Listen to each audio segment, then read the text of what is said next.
Can you hear us? Sorry.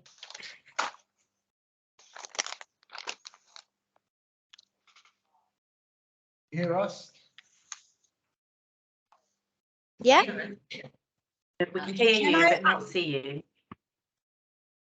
Sorry about that. Can we now ask the co-opted members and councillors joining us virtually to introduce themselves? We'll start with you, Lords.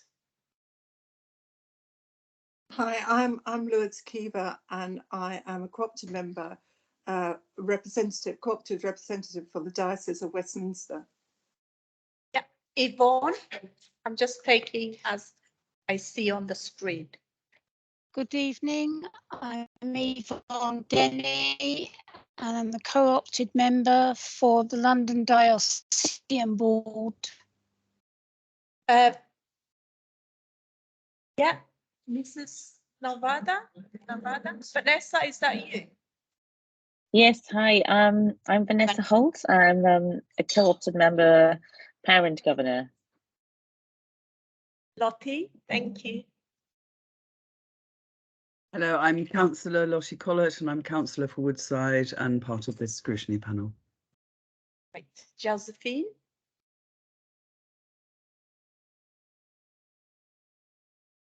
Good evening, everyone. Sorry, you caught me mid-cough. I'm Josephine Lysett, Head of Finance for People, moving into the new role as Deputy Section 151 Officer this month. Thanks. Thank you. Then we have Nick. Hi everyone, I'm Nick Hewler. I'm the Interim Assistant Director for Schools and Learning. Beverly.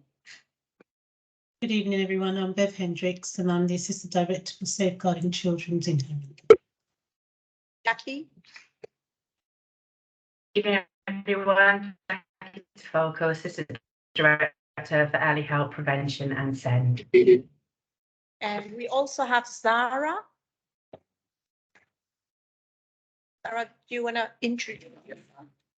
Hi, I am Zara Kua. I am the acting finance business partner for People Children. And Brian. Hello, I'm Brian Smith. I'm the school's finance manager. And I think we've covered everyone that I can see. If I missed anyone, please do introduce yourself. But I think we've okay. And also Councillor Bravazon, the lead member, who's also here. Zina, would you like to briefly introduce yourself? Zina Bravazon, Cabinet Member for Children's Schools and Families. Right. Thank you, everyone. Any apologies for absence, Rob? As an apologies for absence from Anne Graham, the Director of Children's Services. Right. Thank you for that. Declaration of interest. Any members and or the co-opted members have any declaration of interest in relation to any items on the agenda? No? Deputation, petition, presentation and questions. Have we received any? Drop? Minutes of the last minute, item 6, minutes of the last meeting, pages from 1 to 10. I just wanted to basically, obviously, give you a bit of time to, if you've got any question in relation to the minutes of the last meeting, or to ask that. If not, then ask you to approve it. Yes, Lester? Yeah, just regards, I wasn't at the last meeting. I did try and look for the recording of the meeting, but I couldn't find it on the Haringey Council page, so I wanted to question whether it had been recorded and uploaded. Should be. Yeah, as check. we are concerned, it was recorded, but okay, Rob is going to check that. Okay, are we happy to approve the minutes of the last meeting? Agreed? Agreed. Agreed. Thank you. Scrutiny of the 2023 and 24 draft budget and a financial strategy for 2023 to 2028, pages from 11 to 86. And for this item, we've got Josephine and Graham, who has sent her apology. basically to outline the MTFS proposal relating to children and young people. Josephine, you have approximately 10 minutes. Then following your presentation, members will have an opportunity to ask questions. Yeah, please, you can start. Thanks, Chair. I'm hoping that everybody has read the documents. They are quite lengthy. I appreciate that. I don't know whether, Rob, it will be worthwhile if you sharing some of the pages so we can kind of go straight into summarising the budget proposals. But I'm going to give a quick introduction, Chair, and then I think it'll probably be good to kind of go straight into the proposal itself. So as you said, this is the budget for 23-24 onwards, 5-year budget. These proposals, just to be said, were put together and put forward before the autumn statement, and at that time we were unaware of what the government proposals would be across all departments and what that meant in terms of funding going forward from 23-24 onwards and what that meant for Haringey. And also just to add, within that, in terms of the autumn statement, we have since had the local government finance settlement, whereby we've also know a little bit more about what that might look like for Haringey, with corporate colleagues working through that as we speak, and that will be put forward again at the kind of next budget session. Just so we are clear, as an overarching view, the additional proposals across the council's additional new growth is 14.8 million, of which Children's and Young People Service will be given 4.9 million additional budget. So that's additional growth, additional budget to the children's budget. At this point, and when these proposals were put forward, the council's budget position was not balanced, or is not balanced, so it is short by about 3 million. The view is that following the local government finance settlement and what we know about what the autumn statement tells us, we should be able to close that gap by the time we get to cabinet and have a balanced budget by then. If we could go to, apologies, I'm going to go to the pages now. So there have been several appendices attached to what was sent to yourselves, of which it depicted the budget in terms of additional budget growth proposals. It also talks to the savings proposals for the department, for the children's department, and it also talks to the growth in terms of capital. So these are all new proposals in addition to existing budget that the department holds. So looking at the paper again, so going down, I'm just going to look at appendices. Is there any way you can share the appendix, please, Rob? So it would just be easier for colleagues to follow.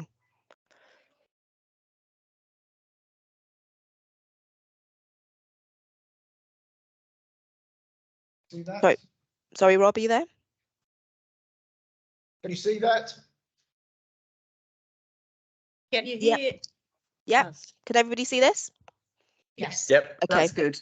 Great. So we're going to start with the savings. So the department has a savings target or new savings proposals from 23-24 onwards of 1.5 million. 1 million of that is the improved service commissioning to offset inflation pressure. When we look at the budget growth proposal, you'll see conversely a budget growth of 1 million. So the idea is that the department will absorb the 1 million assumed budget inflationary pressure that it will be experiencing or soon to be experiencing from 23-24 onward. So the department will be meeting that pressure by delivering on a 1 million inflation pressure target. The other 500k is an extension of the existing savings program. So the department's doing exceptionally well in delivering on their savings target, previous years and existing years savings. And the view is that they will be able to exceed those or deliver more by the sum of 500k, and this would look at continuing to work with young people to support their needs and preparing them for stepping down from high cost placements to placements with families. So the expectation there was they'll be able to deliver 500k from 23-24 onwards, over and above what's currently been delivered now. So the total proposals for the department is 1.5 million, across the MTFS 1.5 million. Are there any questions around that? Any question? Can't see any hands on. Josephine, I have a very quick question. Yeah. Is this, you mentioned that this is a saving, it's a proposed saving, or Yeah. is it an investment? So this money needs to be put into the system. Yes, this money needs to be saved. So this is, continuous saving year on year of 1.5 million.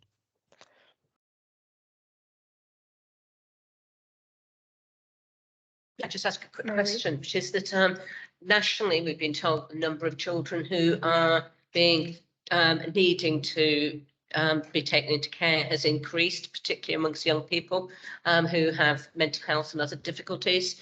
And I just wanted to ask whether that is true for Haringey and whether that's being factored into those budget savings. I will have to refer you to my colleagues. Beverly? Thanks. Yes, I mean, we've had a look at our demand modelling and we compared that against the national picture and our own local experiences. And so, Councillor, you're quite correct to say that we are seeing some increase in children with emotional and mental health needs. And so in our lack sufficiency strategy and in our demand modelling, we've factored in that we're going to need services that are geared up to both deal with catching children when they can't be contained in their home environment because of those factors, but also doing some work that prevents the needs escalating as part of our early intervention strategies. Lester also has a question. Yeah, thank you. So thank you, Chair. So in terms of stepping down from the high cost placements to families, I put foster placements. I'm just wondering how realistic this is and where we have the evidence that there is sufficient demand for people to become foster parents, and especially given that a lot of people in Haringey have taken children or refugees into their homes over the past year or so. So where have we got that idea from? Sorry, the question is, do we feel confident that our residents or our reach to increase foster placements is realistic? Is that the question? Yes. So the reach in Haringey goes beyond the Haringey boundaries. Many people who are foster for Haringey currently do not live in Haringey, but they live on the fringes of Haringey. But there still are in-house foster families. What we have seen is a number of the profit line or the recruitment line has extended to community groups that we formerly were not able to engage. So, for example, sir, this morning I was talking to members of the Heredia community who are now in a position where they're ready to have conversations with us around becoming on board as foster carers and as respite carers and emergency carers. 5-10 years ago, that was not the position. We've also been engaging with our faith communities, and this was a part of the community with very large cohorts who haven't been engaged enough with us to consider their role as foster carers. We've extended also some of the thinking around the cohort of the communities on the fringes of the borough that might accept the foster carers position and take on the role by doing the conversion with connected carers. So when they have raised children who are known to them, that some of them are staying on to become connected carers for us. So we are quietly confident. We know that it is far from, it's challenging, and we are gearing up for those challenges. But this year alone, in this financial year alone, we've exceeded our foster care recruitment targets over and above our neighbouring boroughs by delivering 50% to the foster carers that we had set ourselves a target to achieve. So we are quietly confident. And we're working on other strategies will increase households. And as part of that, we are increasing households by supporting foster carers to build additional rooms if they stay fostering with us for longer. So we're looking at increasing placement and not just people. I hope that helps. Thank you. Thank you, Beverly. Josephine, can we continue with the presentation now? Then we will take. That's fine. Can we move on to the growth, if that's okay? Robert, can you possibly share that, please? Thank you.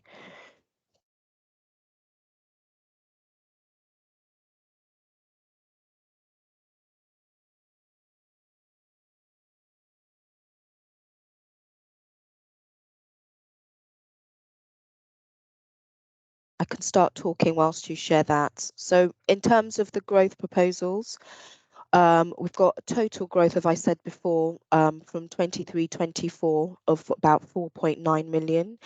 The more detailed spreadsheet talks to 4.875 million in 23-24, then 312k in 24-25.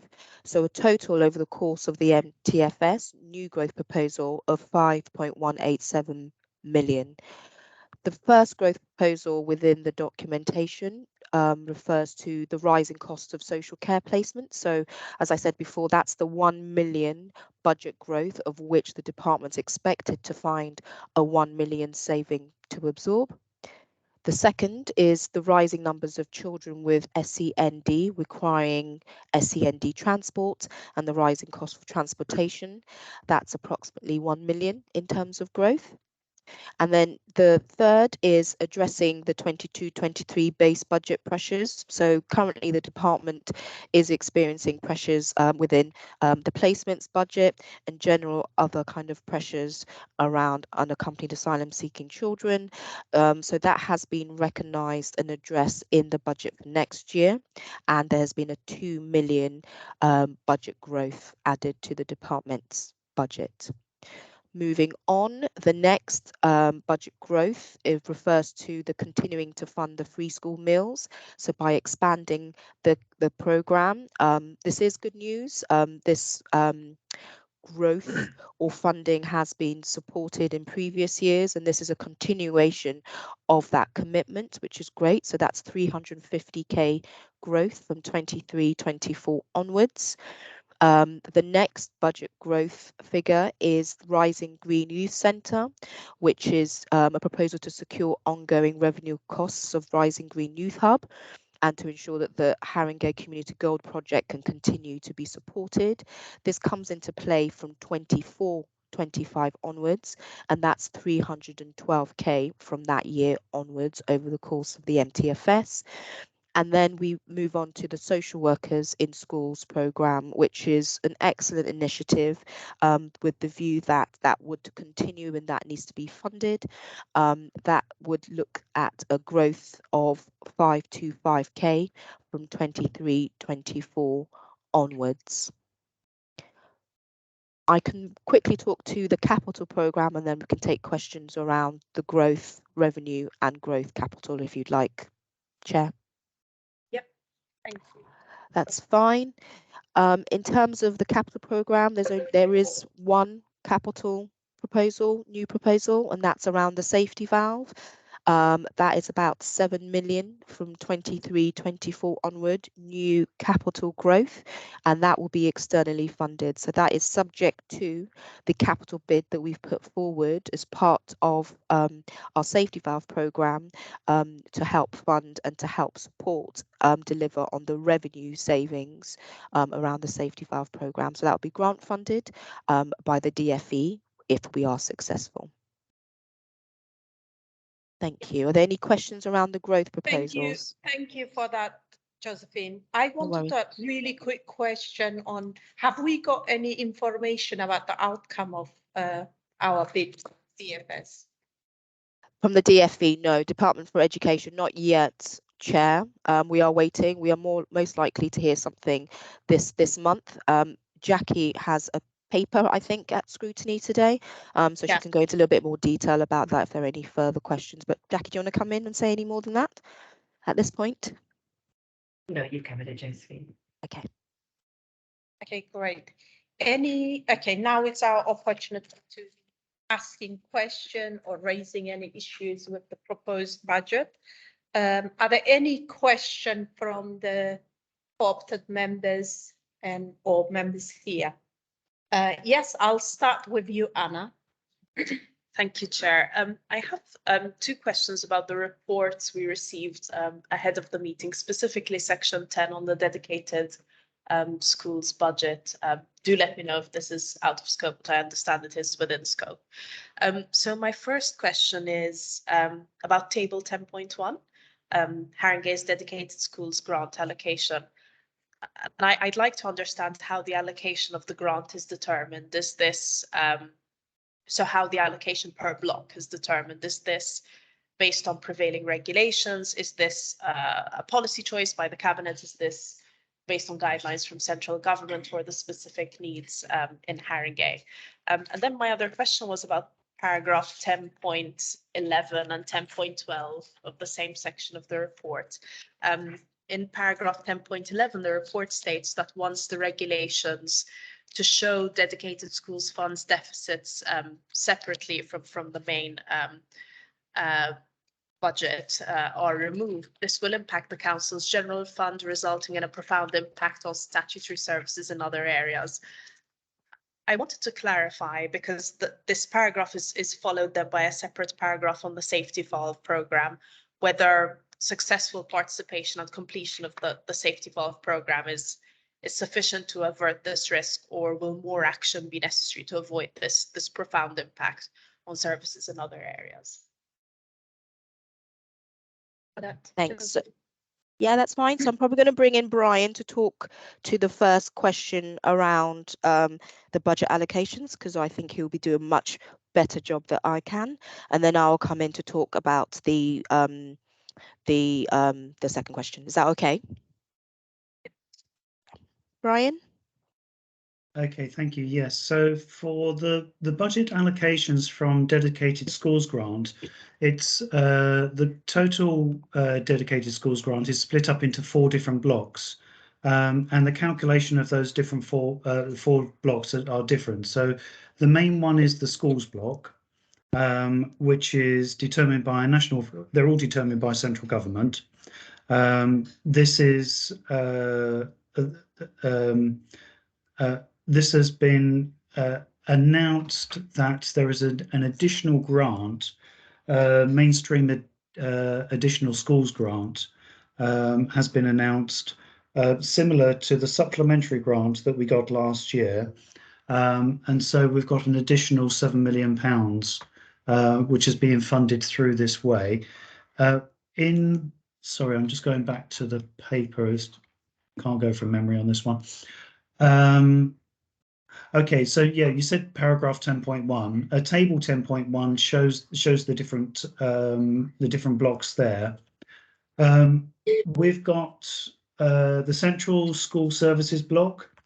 That's calculated on the number of pupils, but the funding rate is decreasing by 2.5% per annum. So we've had a double hit on that one, in that we've got a fall in school numbers and we've got a reduced rate. So that explains why that's been reduced there.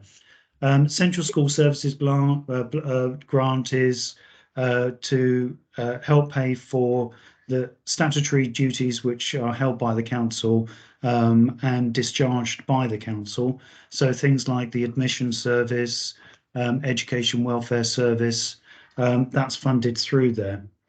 The third element is the early years block. That again has increased this year on unit numbers. We are seeing an increase in early years pupils compared with the COVID pandemic years. So that we should see an increase further than what's been allocated down there. What they do is they give you an estimated grant up front, and then when you have the actual numbers in the year, then they do a grant adjustment either in year or after the end of the financial year. And the fourth one is the high needs block. And nationally, we've had an increase of around about 10% in the high needs block. And this is recognising the additional responsibilities which councils have had for special educational needs rising in 2014. It rose from the age of 19 up to the age of 25. And this is additional funding to match those additional responsibilities. Thanks, Brian. And then in terms of your query around the DSG kind of balance and showing that separately. So, oh, we've got a question. Should we take the question first? If it's about what Brian's just said? Is that coming after? Okay, we can. It's coming after. Sorry. That's fine. I can continue. Thanks. Yeah. Okay. So the current deficit that we are facing on the DSG is being shown separately. This has been a special dispensation across, the country. All local authorities are able to show that separately because there is acknowledgement that the pressures that we are facing in terms of the high needs block is significant. There were I'll say musings that special dispensation will end by the end of March 2023. So to enter the safety valve was felt as a very, a good way to help us address our deficit to bring that down. However, that has been extended now. We are able to continue to show the deficit separately and not as part of our general fund. If we were to show it as part of our general fund, we will be showing, so for example, the overspend position for children's as at Q2 was about 4.5 million. We'll be showing all that deficit that we are experiencing at the DSG in the general fund. So we'll be showing a deficit on children's of about 24 million. So it's a good thing that we can show this pressure separately. We can address it and bringing that deficit down separately. Otherwise, it will have an impact on all other services across the council if it's showing as part of the general fund. So we welcome that currently, and we welcome the help to help us address the deficit to bring it down. Thank you, Josephine. Yeah, Lords, would you like to ask your questions? I mean, this follows really, it's paragraph 11 and then 12, more or less. I'd really like to know how you're going to conduct the formal consultation on this budget. I mean, it does talk about and assumes that consultation will take place.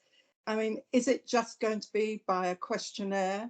And the other issue that I've got is how are you going to provide the full equalities impact assessments? Because often in Haringey, often it's a few paragraphs, usually the words are the same.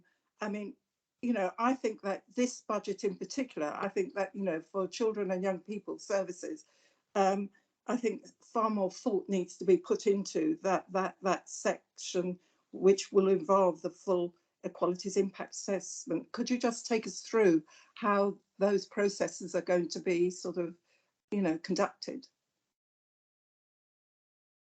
with regards to the budget? It's not something that I lead on or a part of, apologies, councillor, but I can go away and come back and let you know the details of the approach to the equality impact assessment, for one, and two, I believe the consultation, I think that's currently happening at the moment. So I believe the kind of interim proposals, and obviously these are interim proposals, as I said before. We do know more now in regards to the local government finance settlement, and we do know more about what that means in terms of Haringey. We are just working that through. Things might change based on these proposals being put forward. But yeah, I believe that we are out to consultation currently. Yeah. I suppose I just sort of the groups. I participate in a lot of groups, and I would like to put forward a criticism of this style of questionnaires being used, and then questionnaires being the only means of consultation, because often questionnaires are very limited in terms of who accesses them, who fills them in, who completes them. And sometimes if you look at the returns, they're extremely low and very worrying. Yeah, I think that's maybe something, a recommendation for the chair to put forward as part of this scrutiny process. Thank you for that, Lords. Any other question on screen and also around the ear? Yes, Councillor James. Yes. When you talked about the school's budget less, we're getting a lower intake.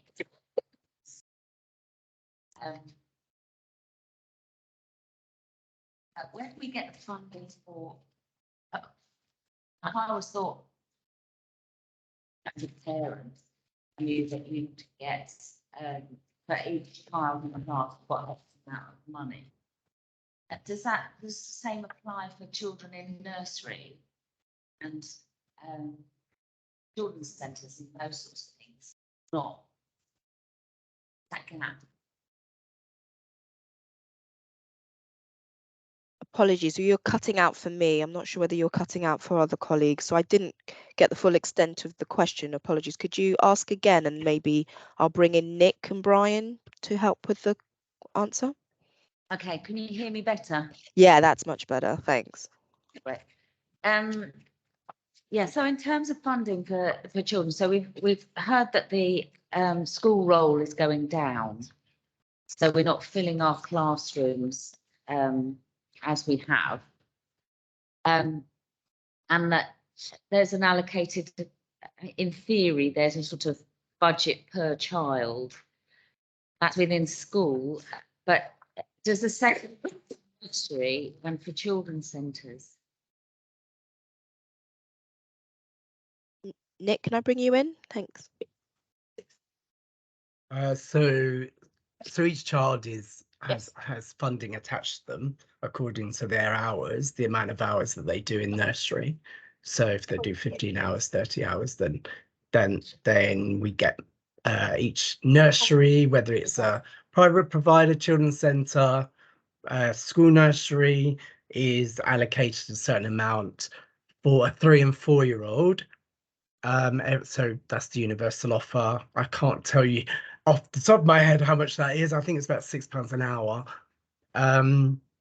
But our numbers have been going up, but I think the challenge for some of our schools is the inflexibility of their offer.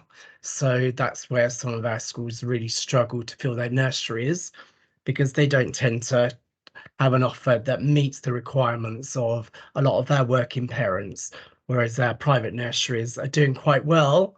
Even our local authority nurseries are full because we offer wraparound cares, which a lot of schools don't offer. So yeah. Does that answer your question? Yes, thank you. Thank you, Nick. Yeah, Mary, you have a question? Thank you. Yeah, just a general question. I think that looking at the budget, there's obviously a lot of work that's gone into it, so thank you for that. And also there's some quite challenging and sophisticated programs going on. So again, I'm really impressed by that.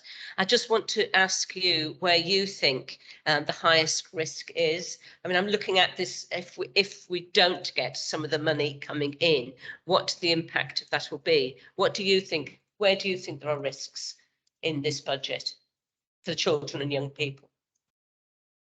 Is that for me? Is that for just Yes, all please. colleagues? Yes. Okay. Or anybody else who wants to chip in, but for you in Yeah. particular. Okay, I'll start from a finance perspective and then I'll probably ask colleagues if they have anything else to share. So I think it's stuff that we're just unable to control. Obviously, you know, cost of living crisis and what that impact will have on our children and our families.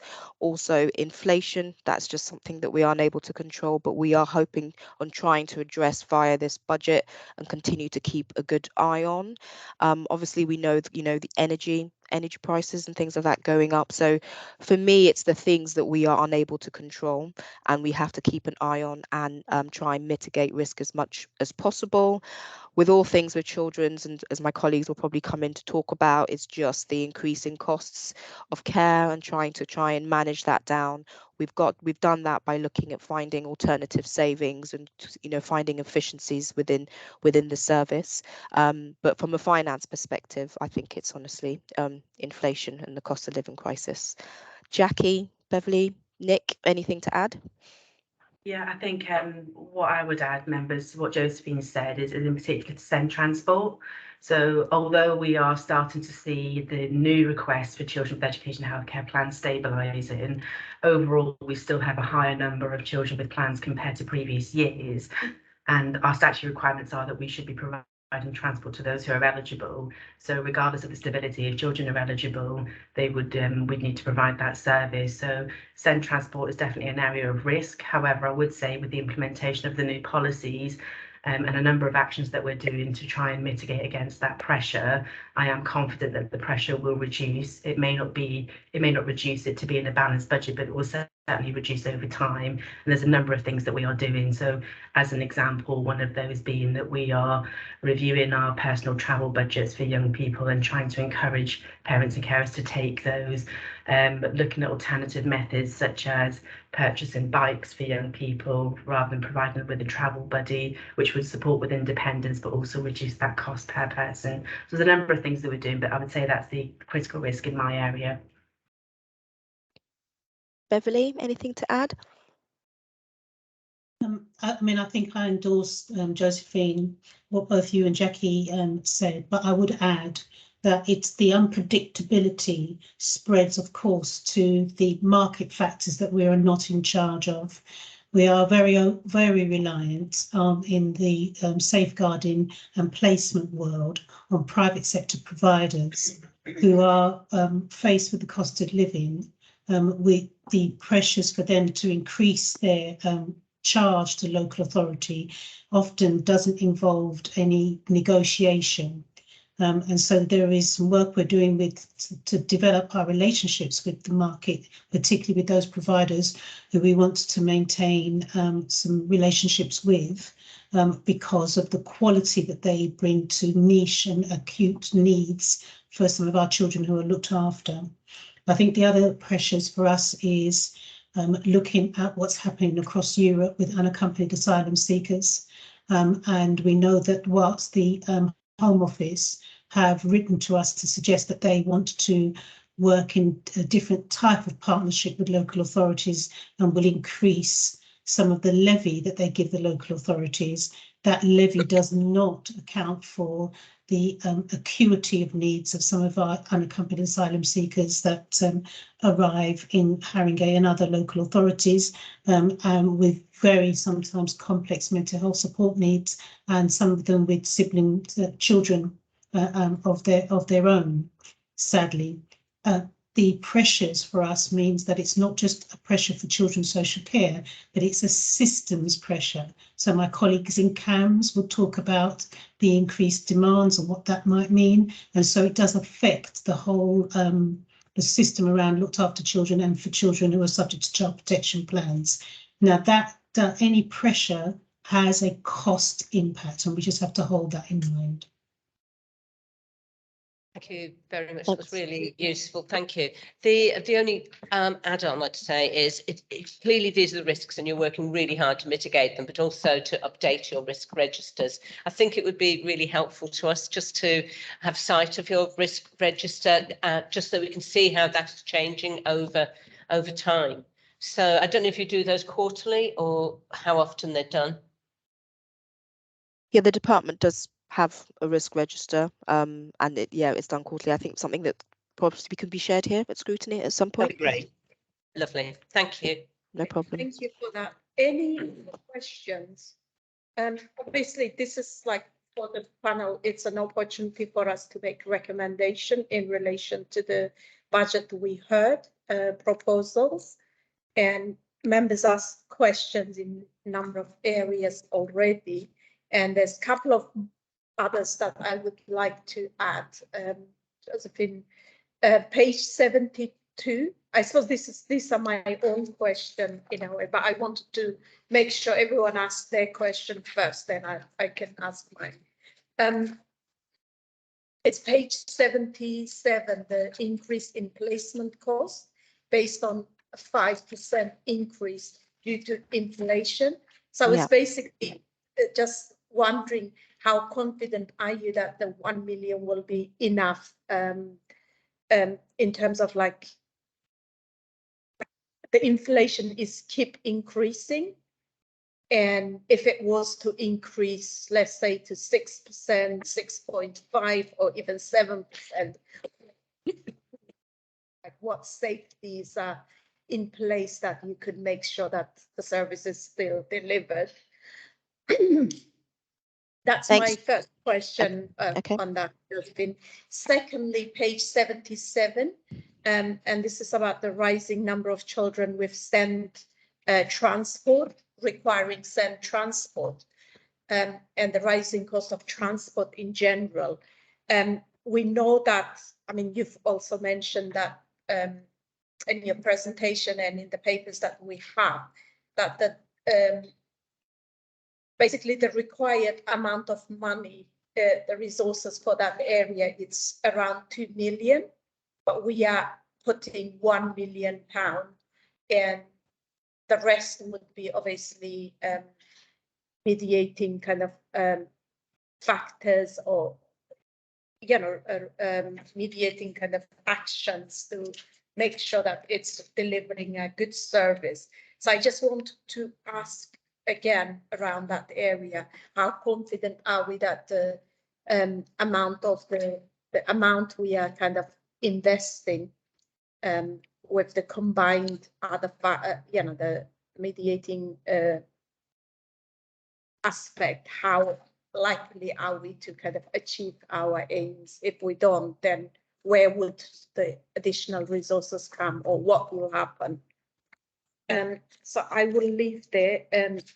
Actually, one of my third question was similar to what Anna asked already. I think it's probably slightly different in terms of like the capital budget. Like you mentioned that every borrow, like for the capital projects, borrowing is it's only option, or it's partly funded by fundings, and also a combination of fundings, government fundings, and also borrowing. So then the cost of borrowing or repaying the borrowed money goes to the general fund. And I just wanted to, like, in the current kind of climate where inflation is increasing, cost of borrowing is increasing, how are we borrowing a lot? And if we are, what are the risks that we are aware of at this stage? Yeah, thank you. Those are my questions. Thanks, Chair. Great questions. So I suppose the first one in regards to inflation, well, at the point of kind of putting forward these proposals at the time, 5% was felt as reasonable. As we know, inflation is always moving, always changing, and we have to be obviously reflective of that and try and find a budget that addresses that. I believe inflation is quite high currently at the moment. I think the assumption is that inflation will go down next year to about 7.4%, I think was what was announced in the autumn statement. Again, things might have changed since then. It has been a couple of months since then. So yes, at the time, 5% inflation was deemed as a good assumption, putting these proposals together. We will be reviewing it in terms of what we know now. And as we review the kind of the numbers and the proposals across the board, we will review what we think what inflation might be, and decisions might be made to address that going forward, as we kind of try and balance this budget for 23-24. As per the proposals, the 5% inflation assumption of 1 million growth also needs to find a 1 million saving. So based on the current approach now, if that does then move up to 1.5 million growth, then a 1.5 million saving needs to be found by the department, unless we can find money from elsewhere. So it's a watching brief, I think, is the answer. The 5% was an assumption at a point in time, and my corporate colleagues are reworking and reviewing that for the next iteration of the proposals being put forward for 23-24 onwards. Is that okay?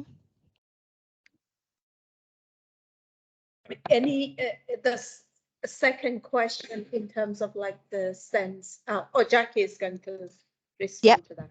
Jackie will address that one.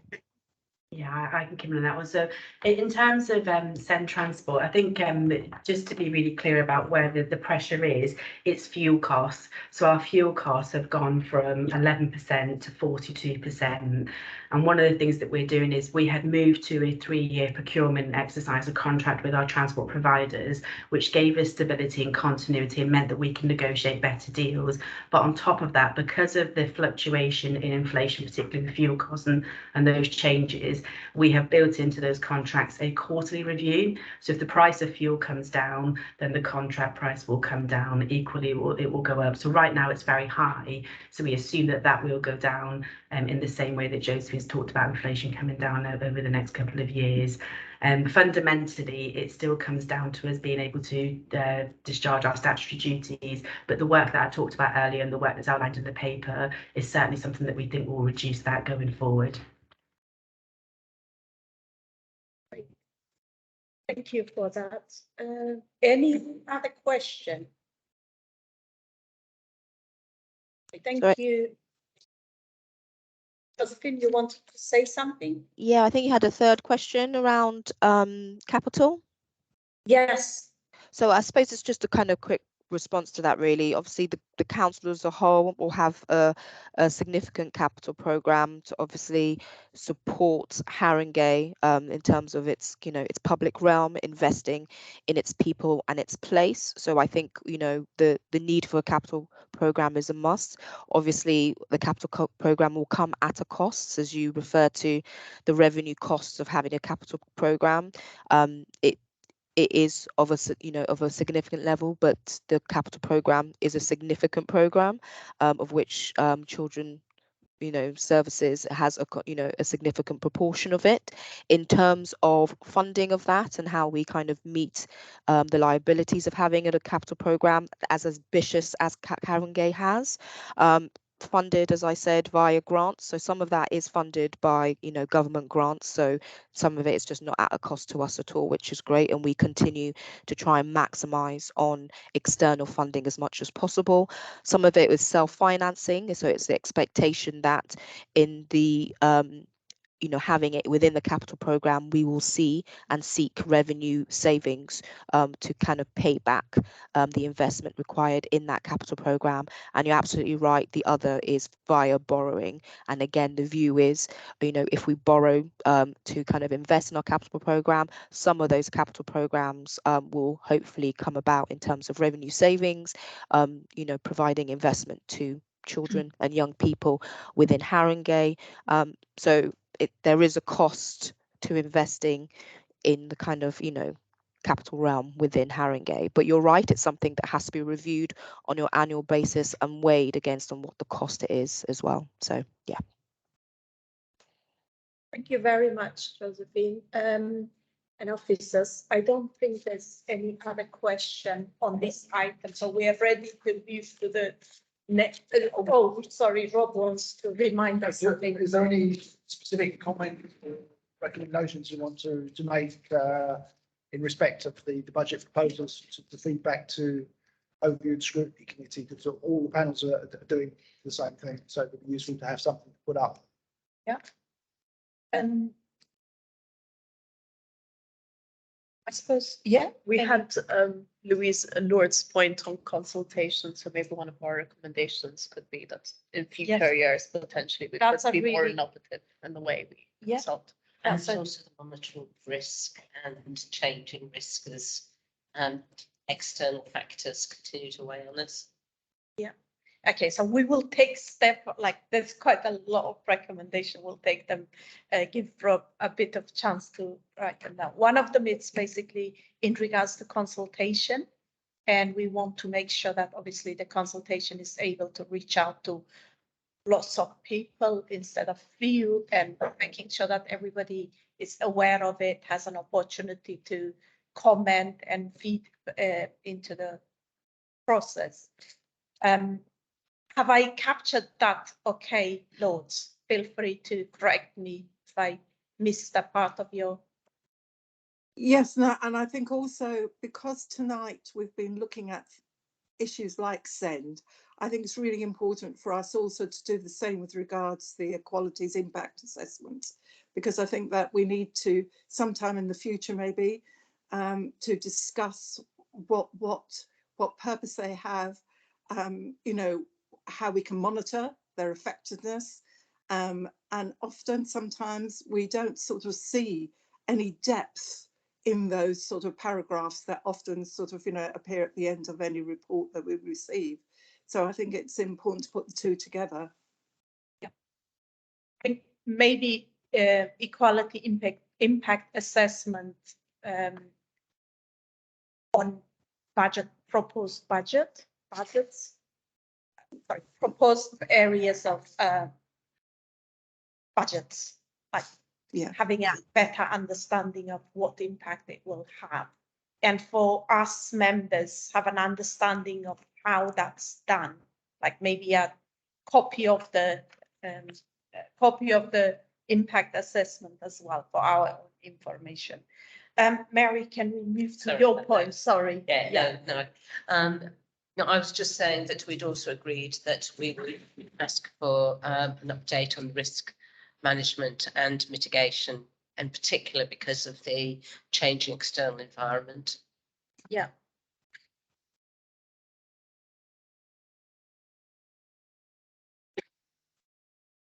Any other recommendation? I mean, obviously, I guess that we want a good update on SEND, don't we? And particularly the results of the application. So yeah, we'd ask for that, as that's a continuing new development. Yeah, are we talking about safety? Yes, sorry, yeah, safety valve, yes. That will be, but yeah, because this is specifically about area of budget. But that comes with a risk, doesn't it? Yeah. Safety valve, so an update of the implications of that on the budget would be useful. Yeah. And also, obviously, this committee will receive midterm kind of financial forecast report in progress of like savings and areas of at risk and so on. So maybe we could add that it's sort of shared with members in like in 3 month spaces rather than waiting for midterms, like to any concerns or issues that the committee is sort of informed about it. And also, Rob, would we still have time we could send in other recommendations that we think are relevant that we are not able to kind of. Well, the recommendations from each of the panels will be discussed at the committee. And if you want something in that stage, they should do a copy. Yeah, I was thinking we could do that, but also some of the questions that we asked were also like kind of like we just want to have a better idea in that area in terms of the risks, in terms of yeah, are they achievable, you know, the budgets. Okay, so thank you everyone for that. Now we can move to item 8, which is the Haringey safety valve update, and pages 86 67 to 69. Jackie, you will be presenting this item, and I think the panel is kind of looking forward to hear about this presentation. Yeah. The screen is yours, Jackie. Thank you. So just checking, you can all see the presentation on your screen? Yep. Yes. Lovely, thank you. So I'll just Okay, so panel members, you will have had earlier reports on our high needs block recovery plan, which has evolved into the safety valve programme. So at previous meetings, you would have received progress reports from myself on the work that we're doing to reduce the overspend position within the high needs block, whilst maintaining and improving outcomes for children with SEND. There was a formal cabinet paper in September outlining proposals to enter the safety valve programme, which were endorsed and considered and endorsed by cabinet. And so this paper just provides an updated position, really. So in terms of the safety valve programme approach, just a reminder to members that if we continue to do nothing, we will approximately be in deficit by £78 million by 27-28.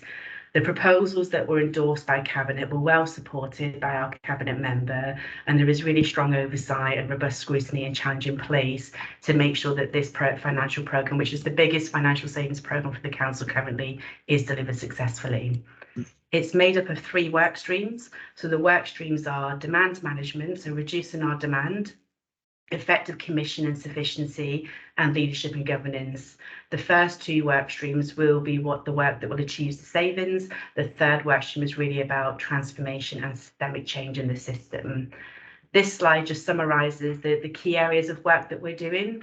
So we have submitted a safety valve programme with proposals to the DfE in October, that if they are successful, and we have a lot of confidence in these because they've been well considered and informed by our SEND strategy and our analysis and what parents and carers are telling us and our partners, that we will achieve by 27-28 an in-year surplus of 1.6 million, and our deficit would have reduced from 78 million down to 30 million. If we're by doing these projects, we'll have achieved just under 50 million, so 48 million pound savings over 5 years. And the ways that we're going to do it is that we'll reduce, address demand management in the system. So we'll have a reduction of 611 education healthcare plans in the system, and that will bring us in line with our London averages by 27-28. We will provide an additional 118 places, so education placements within the borough, within our mainstream education settings. Another big area of work is completing a review of our bandings and our top-ups to ensure that we've got and to ensure we've got effective commission arrangements. So looking at what we pay our mainstream schools, our special schools, we're doing some work with an external provider called ISOS at the moment that are looking at, is our current model, is it fit for purpose? How does it compare with our neighbouring authorities? And should it be something that we consider changing? And our schools are very engaged in that process. And a huge number of our projects are focusing on an early intervention approach. So being, moving away from needing specialist support unless it is required, and focusing on that early help, that graduated response at a much earlier level. And then through our partnership arrangements, really working with the, key leaders such as our schools, our health commissioners, our providers, children and people, and our parents and carers, to make sure that we have shared ownership across the system, because it isn't just a local authority approach that will make this successful. It requires the whole system to work with us. So I wasn't intending, and particularly because of time this evening, to go into the next 3 slides, and I'm hoping that members have had the chance to read these. But these slides just essentially highlight the projects, so the 18 projects that we are intended to deliver over the 5 years, the timescales attached to them, and just a high-level summary. So as an example, we're looking to expand our autism team. So project A2 from December 3 to July 24. And if we, and by expanding that team, they'll provide intensive support to 24 young people that we will have identified that are at risk of having their education placement breakdown and needing to access education out of the borough, high cost independent provision. By providing that support, we can support those students to stay within the borough, stay within mainstream education, and have that support that enables them to achieve their outcomes successfully. That's just an example of this one. Workstream B, another example is the 118 places that I referred to. So we're looking to increase the number of school education placements across primary, secondary and post-16. namely by developing resource units to our mainstream schools that are graded good and outstanding, so we can have more provision within borough and keep children local, but equally to increase the capacity for children with complex needs. So we know our data tells us that although it's a small cohort, it is increasing. So we're looking to increase by 25 places, so 10 primary and 15 secondary places.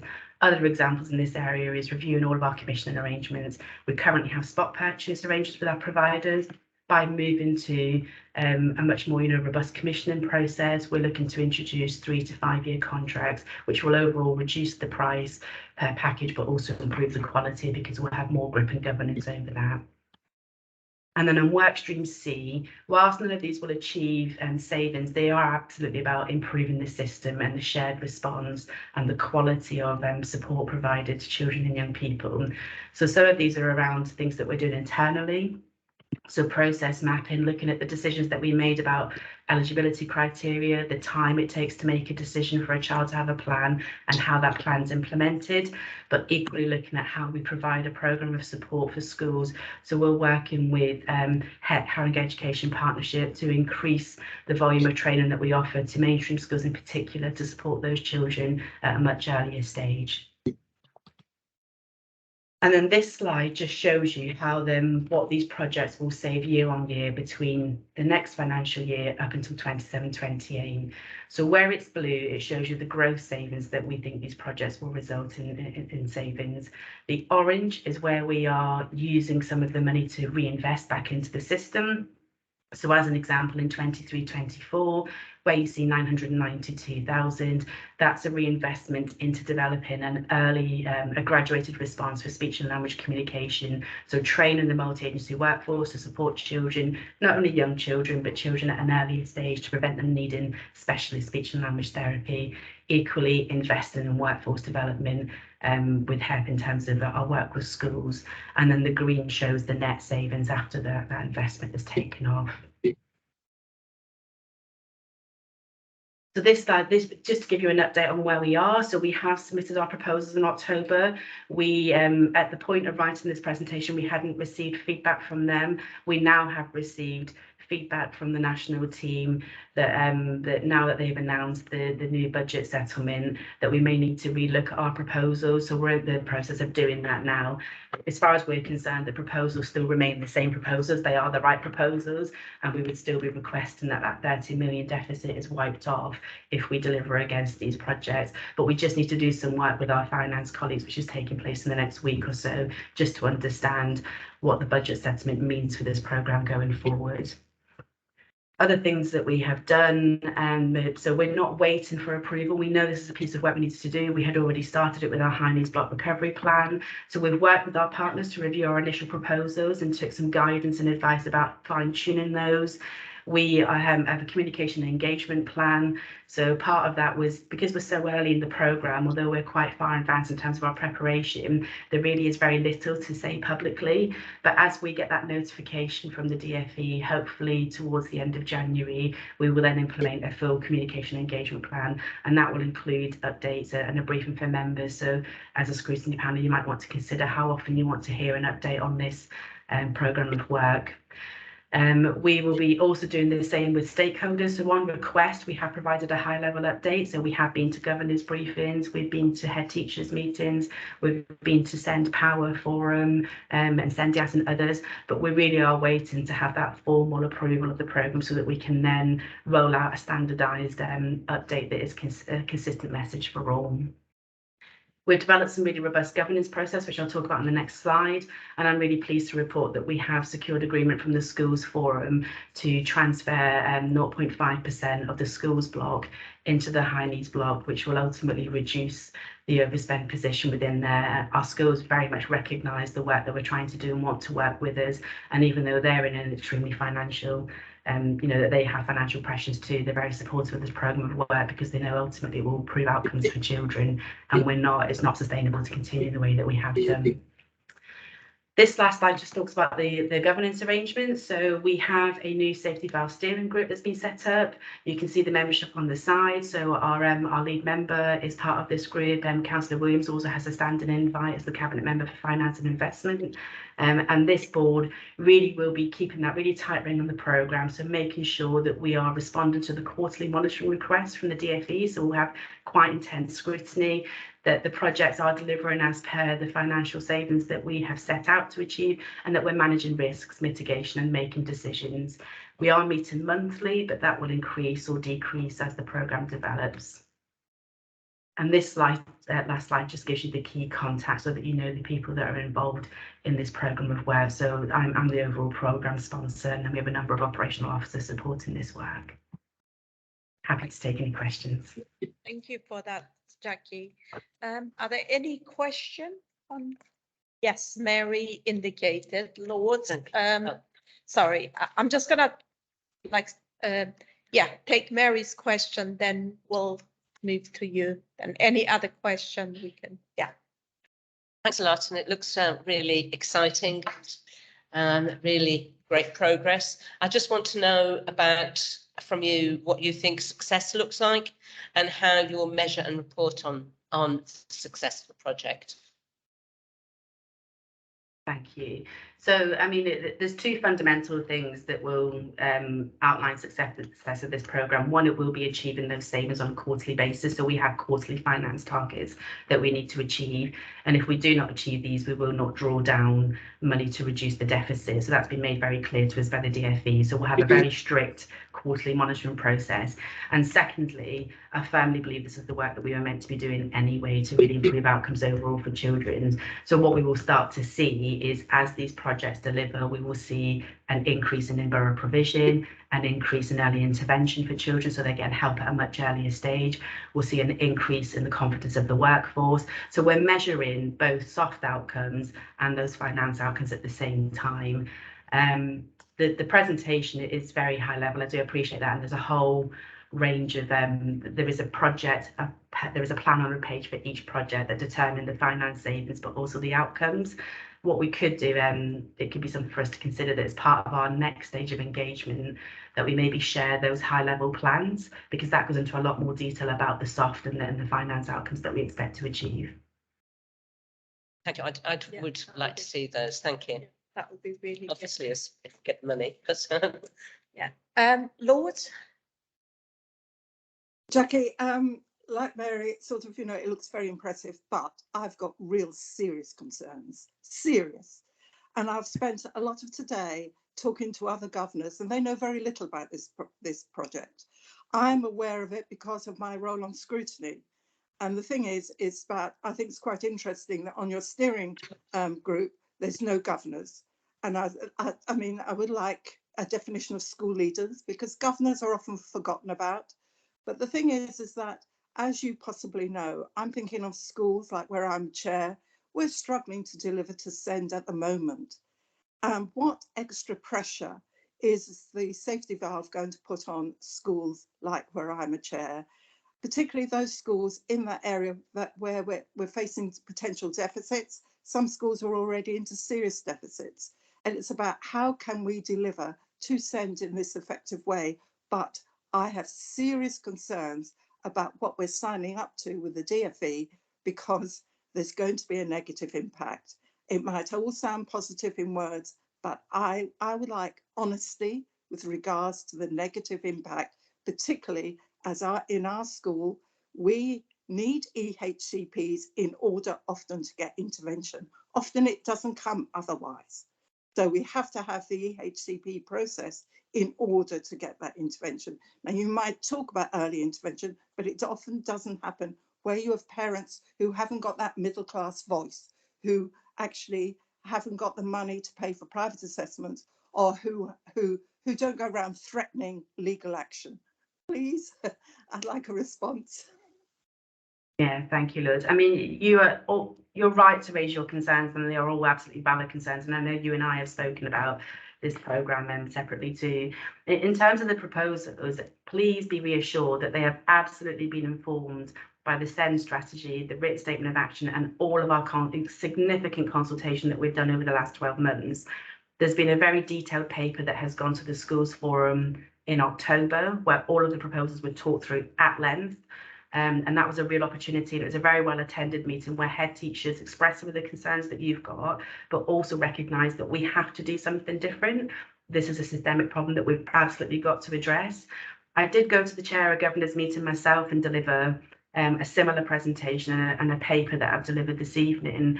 And again, that was similar questions asked, but very well received in terms of the types of proposals or the right proposals.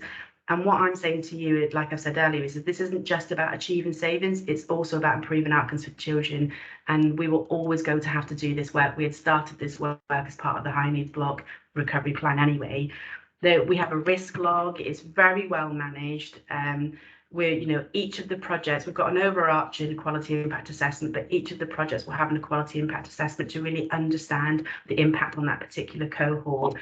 And just to use an example that you said about children needing to have a plan to access support, that's exactly one of the things that we want to change. So we know we have a cohort of children who have to wait to have an education healthcare plan and be of a certain age to access speech and language therapy. That just shouldn't happen. That's not something we want to continue here. It's not a model that we want. It just creates a waiting list and a pressure, and it delays children getting help, to a much later stage. One of these projects and the graduated response is about training the multi-agency workforce, not just schools, our children's centres, our parents, our carers, to support children with speech and language communication at a much earlier stage so that they don't need to wait to have a specialist response, and removing the need to have a plan to access that service going forward. Those two things fundamentally will create a change in the system that means that children don't need to wait to have a plan, but it will also reduce the cost attached to that plan because they'll be getting help at a much earlier stage. That's just an example of one of the projects.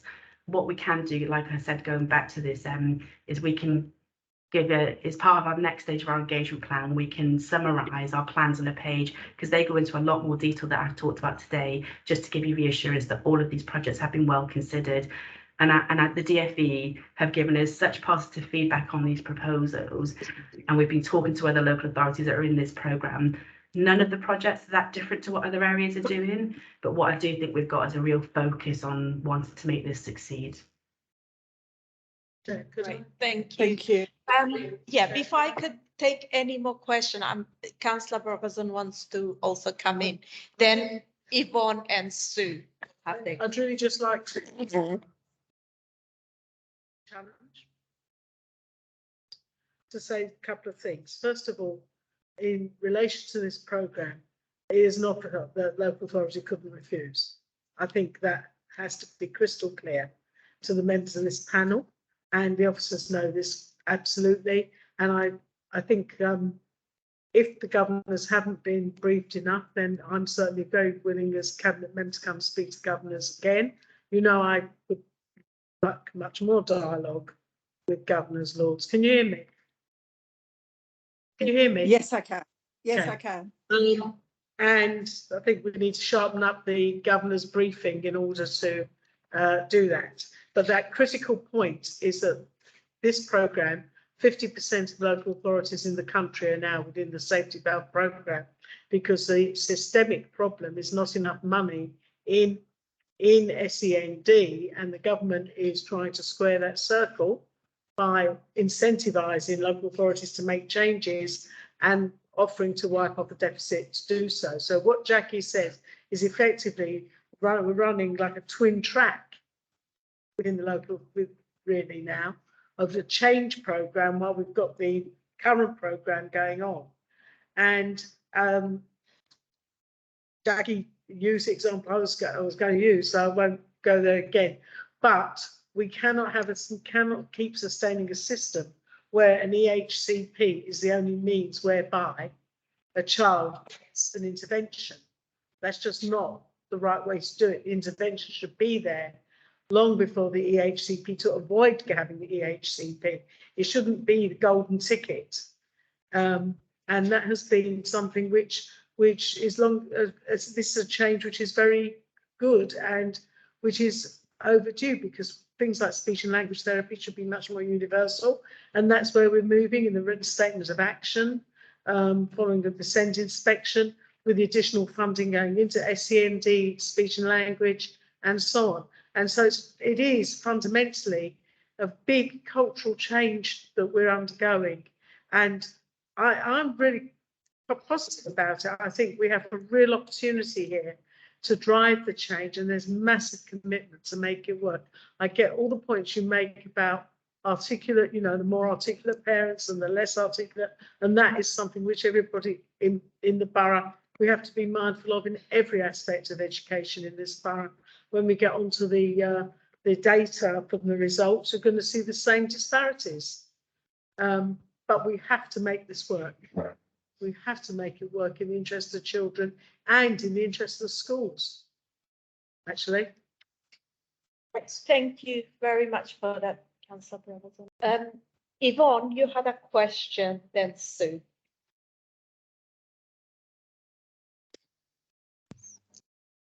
I have grave concerns about this safety valve. There are a lot of children in the east of the borough here that have educational needs. I'm not saying that there are more here than there is anywhere else, but what I'm saying is the parents are constantly crying out, why should we have to keep fighting instead of being able to get an assessment if our child has a problem, which is true. They do fight hard and they do try hard, but unfortunately they come back with the same answer. Nobody is listening properly. I find it a lot harder than what Lords does because she's involved with the school. If I want information, I have to go to Corston Street up the city to the Diocesan Board and wait until I can get in to see that board to find out exactly what is happening. Now, I know you sent out this huge pack of papers and that, but you have to remember that we do have lives outside of Scrutiny, and I have spent the last 3 days reading these 400 pages that Rob has sent me. And unfortunately, when I came to this safety valve, I had no idea whatsoever what it is. And what I'm concerned about is, are the children in the east of the borough going to get a better service if you put this in place than they have at the moment? Thank you. Thank you. Yeah, Jackie? Thank you. So just to respond to comments, and Lordy's apologies, I realised I didn't respond to one of your current comments about could governors be represented on the Safety Valve Steering Group. The school's representation is Will Vaughan, who's chair of the schools forum, and Martin Doyle, who's chair of the High Needs Block subgroup. But we did say this group membership would be reviewed, so I can certainly take it as a suggestion for a representative from the chair of governors to become a member of the group, and so I'll do that going forward if that's something you would like me to do. In terms of the questions, Yvonne, that you posed, you know, we have over 2,600 children who have an education healthcare plan in Haringey. That's significantly higher than the London average. We know it's a disproportionate number, and we are going to be £25 million overspent by the end of this financial year since 2017. So, you know, I want to give you reassurance. If children need a plan, they do receive a plan. Because that's our statutory duty. I think what you're referring to, which is wider than the safety valve programme, is around the fight that parents report they have, and I talk to parents about that too, and the lack of communication or response from the service. And that's part of the cultural change that we have to do. And the service has been improved and has significantly improved over the last 12 months, but there is still a lot to do. In terms of access to information, we have a section on our local offer, and I will put the link in the chat so that Rob can circulate it. So on our local offer, we have a section called the SEND Transformation Programme, and within there it has all of the formal reports that have ever gone to Cabinet or Scrutiny about the Safety Valve Programme. So it was discussed at the last Scrutiny meeting, it went to Cabinet in September.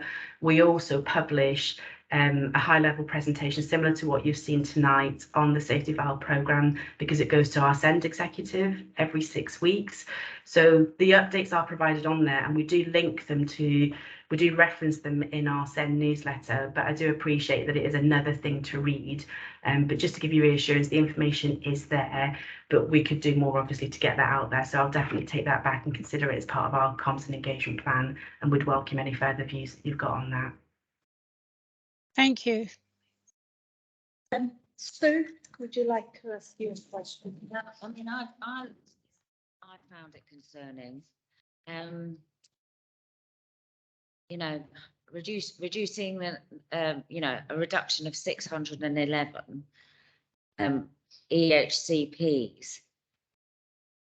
Like in the hope that if we intervene early, we will avoid having to give those EHCPs. But that, you know, there's a real lack of speech therapists around. And there's a definite lack of really, really good speech therapists around that might help us achieve this reduction. But also, just for my own information, when a child has an EHCP, does the family then get their personal budget attached to that? And therefore, will the family lose out? Because you're talking about children, it's children and their families. And, you know, it's harder to work when you have a child with special needs and so on and so forth. Thank you.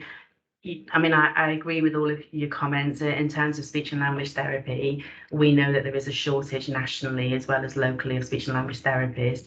That's why we've considered that as part of these proposals and extended the timescale attached to this project to make it realistic. But also we are looking to recruit speech and language therapy, speech and language communication assistants. So it isn't just solely reliant on that therapeutic specialist response, just as an example.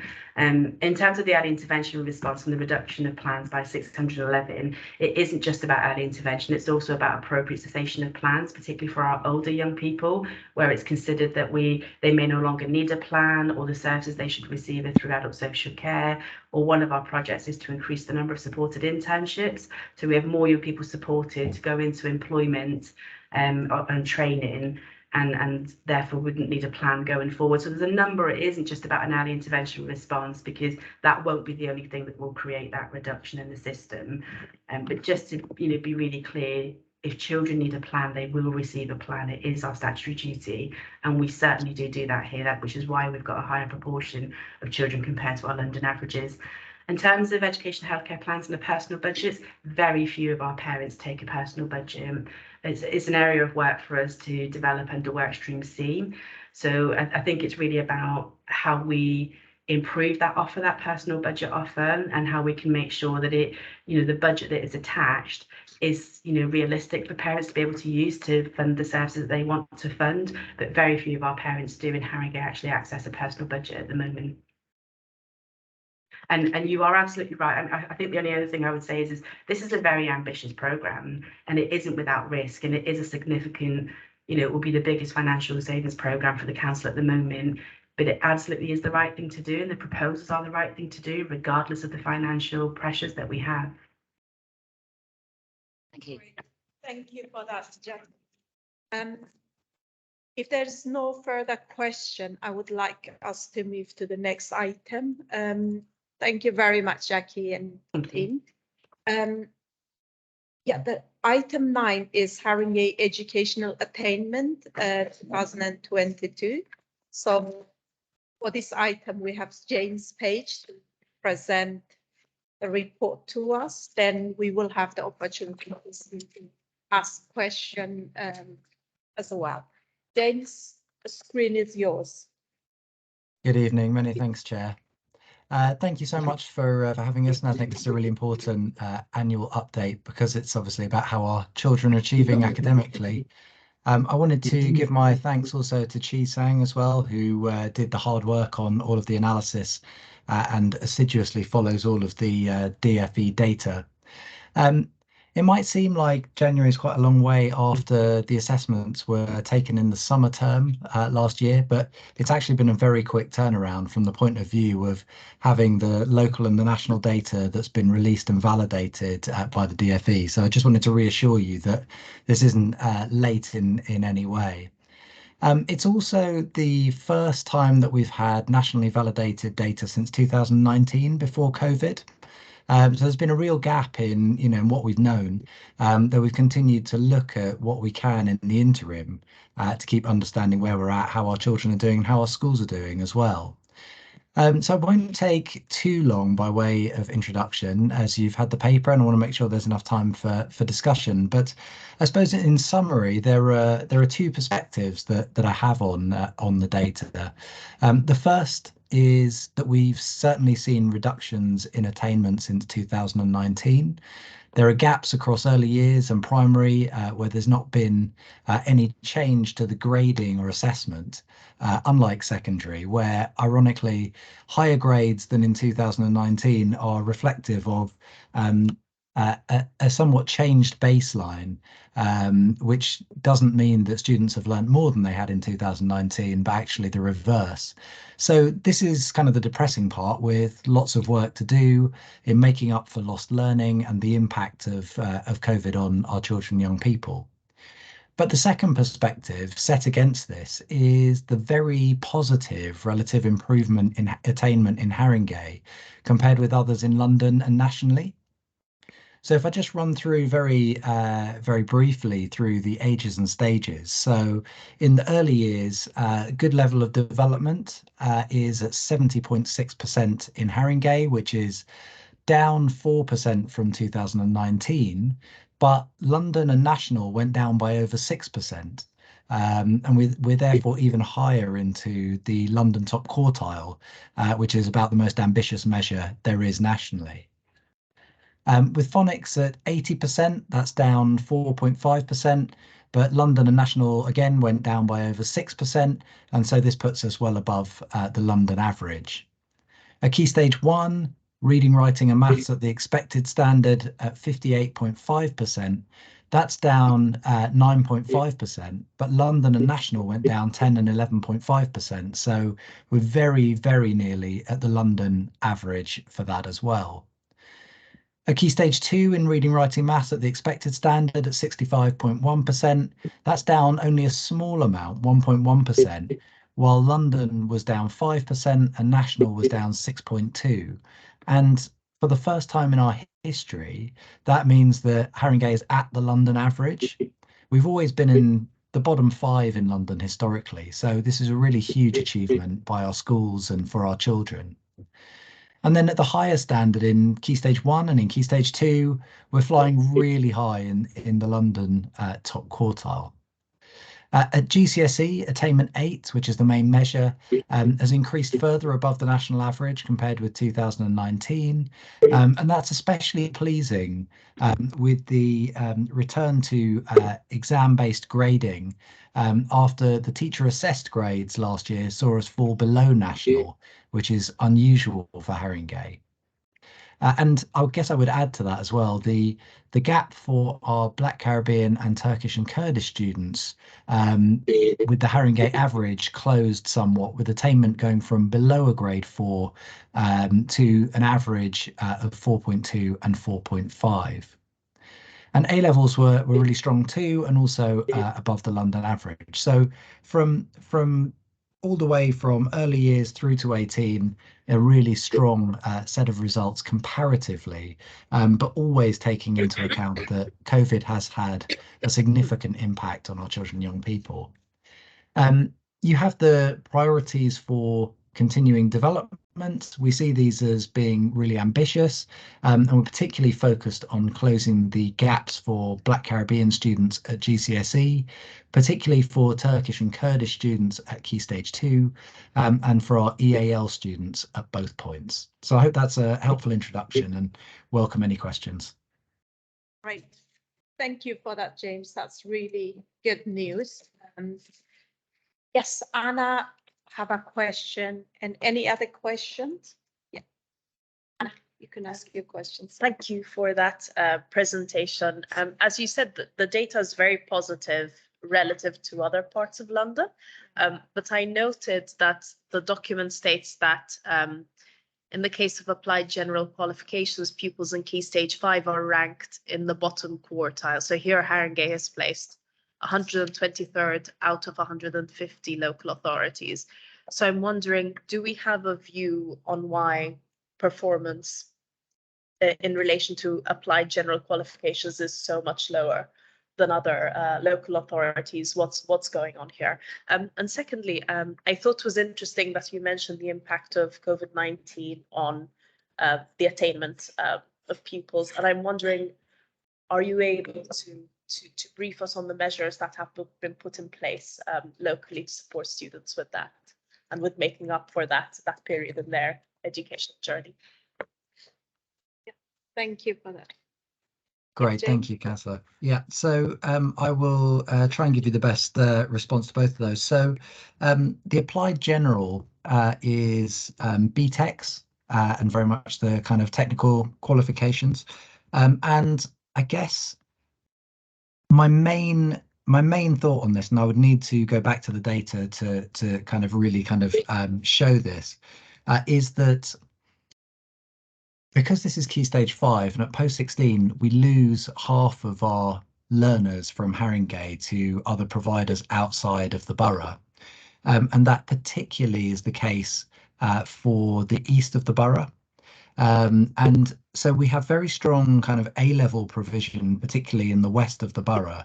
And I think that a large amount of the applied general qualifications that remain and are provided in borough tend to be for maybe our slightly lower attaining learners. So I think it's really a kind of selection issue rather than it's that our students aren't succeeding.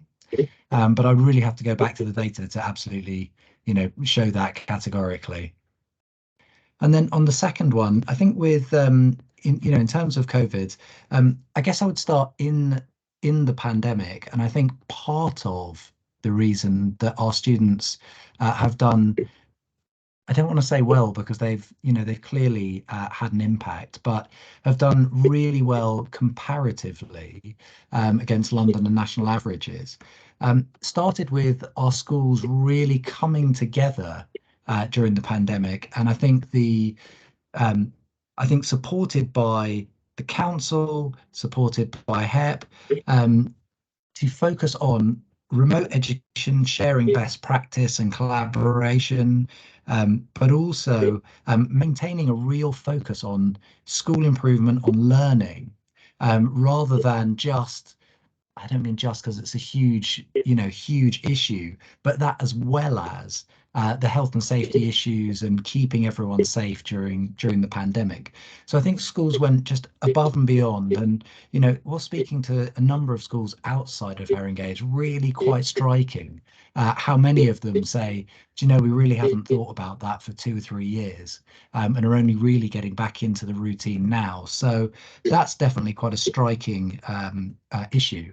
But I think there are another few reasons, and I think that those come back to, firstly, kind of the tutoring, the support, the inclusive nature of our schools, but also a number of areas where we've been supporting schools to really develop practice around the curriculum and around pedagogy. And those are really, the fundamentals of, how do we improve teaching and learning? So I think those are going to keep us in good stead looking ahead. Thank you for that. Vanessa, you've got a question. Yeah. Hi, my question is more about the EAL children and provision in schools and for parents in the local community. Due to demographic changes, we have an influx of EAL children, and they're making very little or very slow progress. I was wondering if there are any plans in place to support the families and children, EAL families and children in the community. Thank you. Yes, thank you, Vanessa, for the question. So there are a few things that are in place. I do absolutely acknowledge that there is more that we need to be able to do to make sure that our students and families, with EAL are really achieving as well as elsewhere, certainly across London. I would point really to quite a lot of work that schools have done with providers like the Flash Academy, providing real teaching and learning support. The work on the curriculum, particularly at Key Stage 2, being very vocabulary rich, making sure that children are really mastering new words and being very used to expressing themselves in English with mastering that vocabulary has been really powerful as well. And then I suppose one which is a kind of wider question, but one which I would fully admit that we struggle with somewhat, is how we can support schools to do even better on parental engagement. So we've tried a number of things. We've worked with the Parental Engagement Network, who are the biggest organisation nationally. We've worked with a group called Learning with Parents, and we are doing as much as we possibly can around this. But it's not an easy one. The schools hold the relationships rightly, and trying to work out what systematically can make that difference, I think, is really important. But I think there's a level of community engagement and understanding each community and their needs and engaging them is something that we really need to be able to step up on. You, Mary, you've got. Thank you. Just really quickly, there's thanks ever such a lot for that's really useful. I just wanted to ask a question about Other White. And in particular, whether there is specific work being done to track the progress of children in our traveller communities, and also whether the breakdown of Other White, whether you've got further breakdown, just because I know there's quite a lot of Bulgarian children coming into, certainly in where I live, in Wood Green, Bounds Green, and I'd be interested to know what progress those other Eastern European groups are making. The other thing that I'm a bit concerned about is the parental engagement issue, because just having gone along to my grandchildren's parental engagement, it was mystified to me. And I brought up children and grandchildren, so it was, and I just felt that what it didn't do was to take people from where they are when the parents go into school. So the notion of welcoming children and parents into school, and seeing that for some parents that's a really difficult environment, but encouraging them to come into school and to sit in school in the classroom, even if they're year 4 or 5, because some of those children will be coming into school mid progress through primary. And then also the things that they're expecting parents to do, I think needs to be a lot more straightforward, because you can't expect people to suddenly learn arithmetic, which they've not learned themselves, because it's so complex now. So going back to just listen to their children read, very simple things. I think the schools would be a lot better to be a bit more gentle about parental involvement, but very inclusive. So that's it. Great, thank you very much. We do track the data under Other White. Just to bear in mind that we are using DFE classification, so it's not as we would choose to record the data or the terminology that that we would ideally use. So yes, we do track data for traveller and gypsy families. It tends to be very small numbers. As nationally, the data on attainment certainly is far lower than it is for any other group. I can't say that there is specific work that is going on to support traveller and Roma families that we are looking at, other than the kind of general kind of inclusive and supportive environment that we would expect in every single school. In terms of breakdown, absolutely, the largest groups being Polish, Bulgarian, Turkish and Kurdish come under here as well. And there is a real range of outcomes for communities from different backgrounds. Certainly, our Bulgarian communities and students are not attaining as highly as others, and that's definitely something that we've picked up and noticed. And one of the ways to track that is by looking at first language spoken, making sure that that we are able to support different communities who we know are not achieving as well as others. And one thing to just think in terms of the parental engagement, we, as I said, it's not something where we can direct or dictate to schools what they do, and they have their own systems, they have their own relationships and approaches. And I think in terms of kind of being kind of straightforward and being inclusive, I think it really depends on the families. It really depends on the child and the student. A large number of EAL are really highly proficient, and it's a real kind of mix there. So I think rather than take it as as kind of one block, I think it's really responding to each student, to each family, and providing what they need. Many schools will have integration programs, support for picking up English language, phonics programs, not just when all the children are learning phonics, but all of those things to make sure that children are picking up language as we go.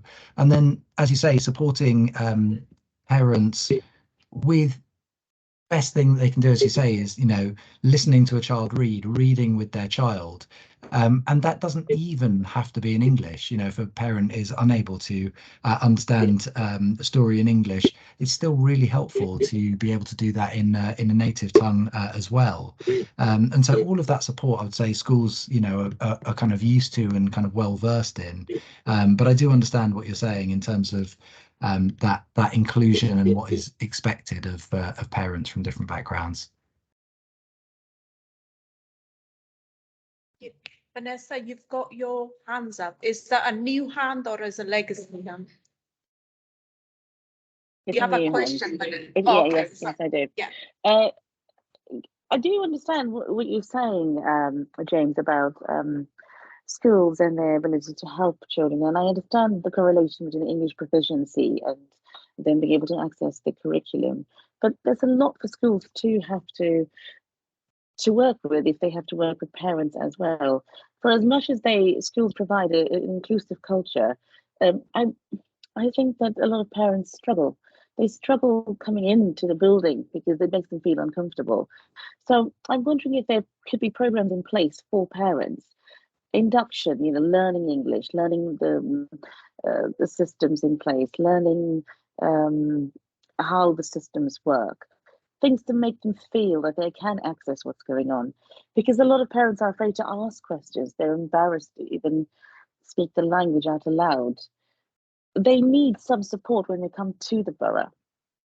And once we get them in the door, they will then feel comfortable. But unless that actually happens, it's very hard for schools to engage parents. And this is the problem. And you are right. I do also believe, and research does show, that if children are very proficient and very able academically in their own language, then they do, perform well eventually as the English proficiency increases.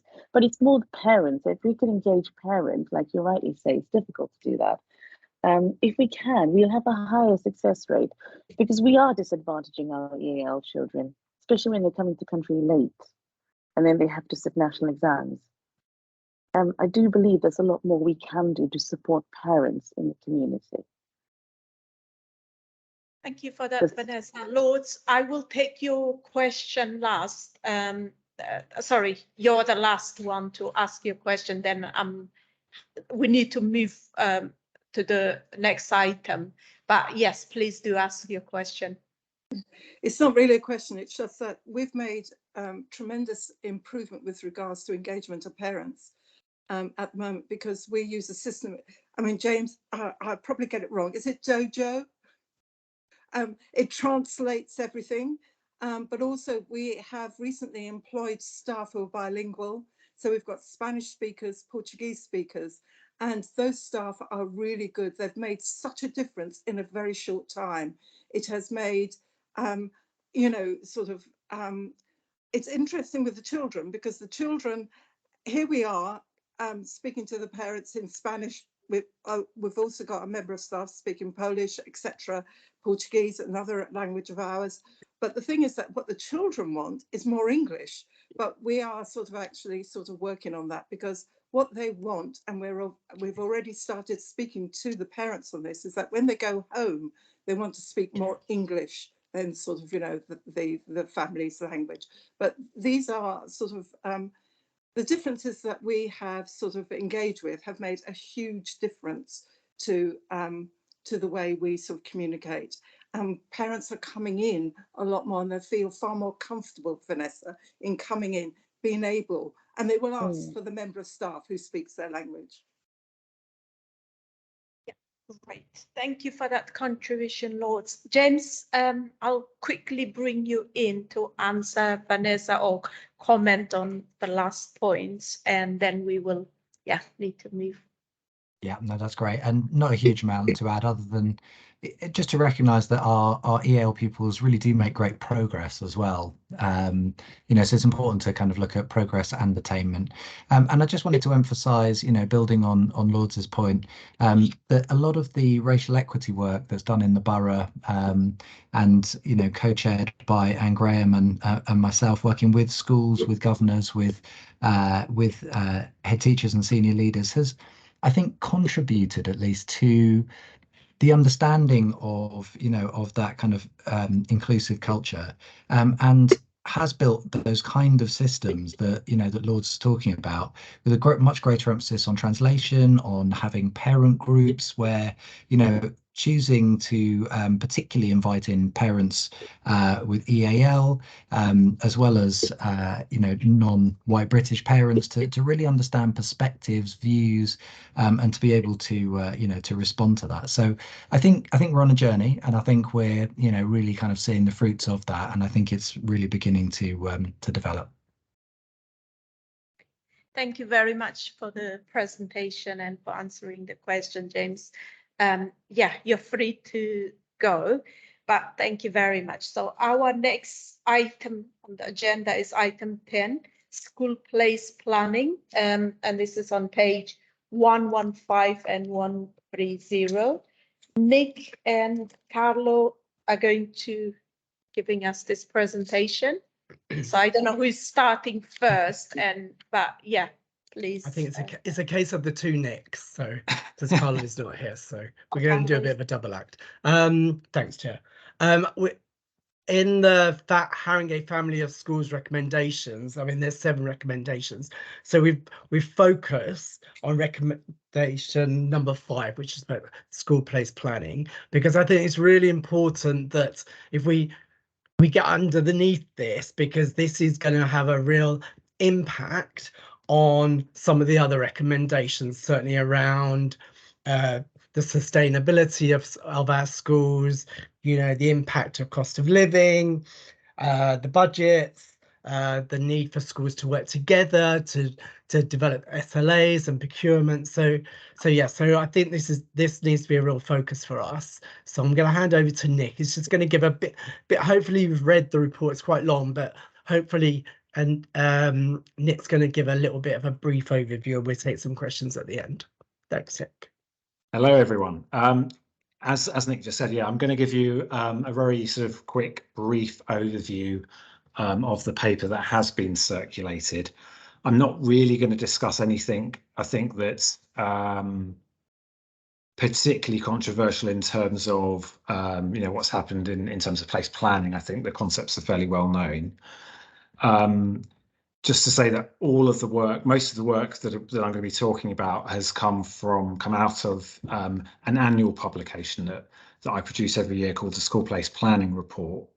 And that's kind of a useful document because it gives us a sort of a kind of time series of data, so that the decisions that we make from it are kind of articulate and robust.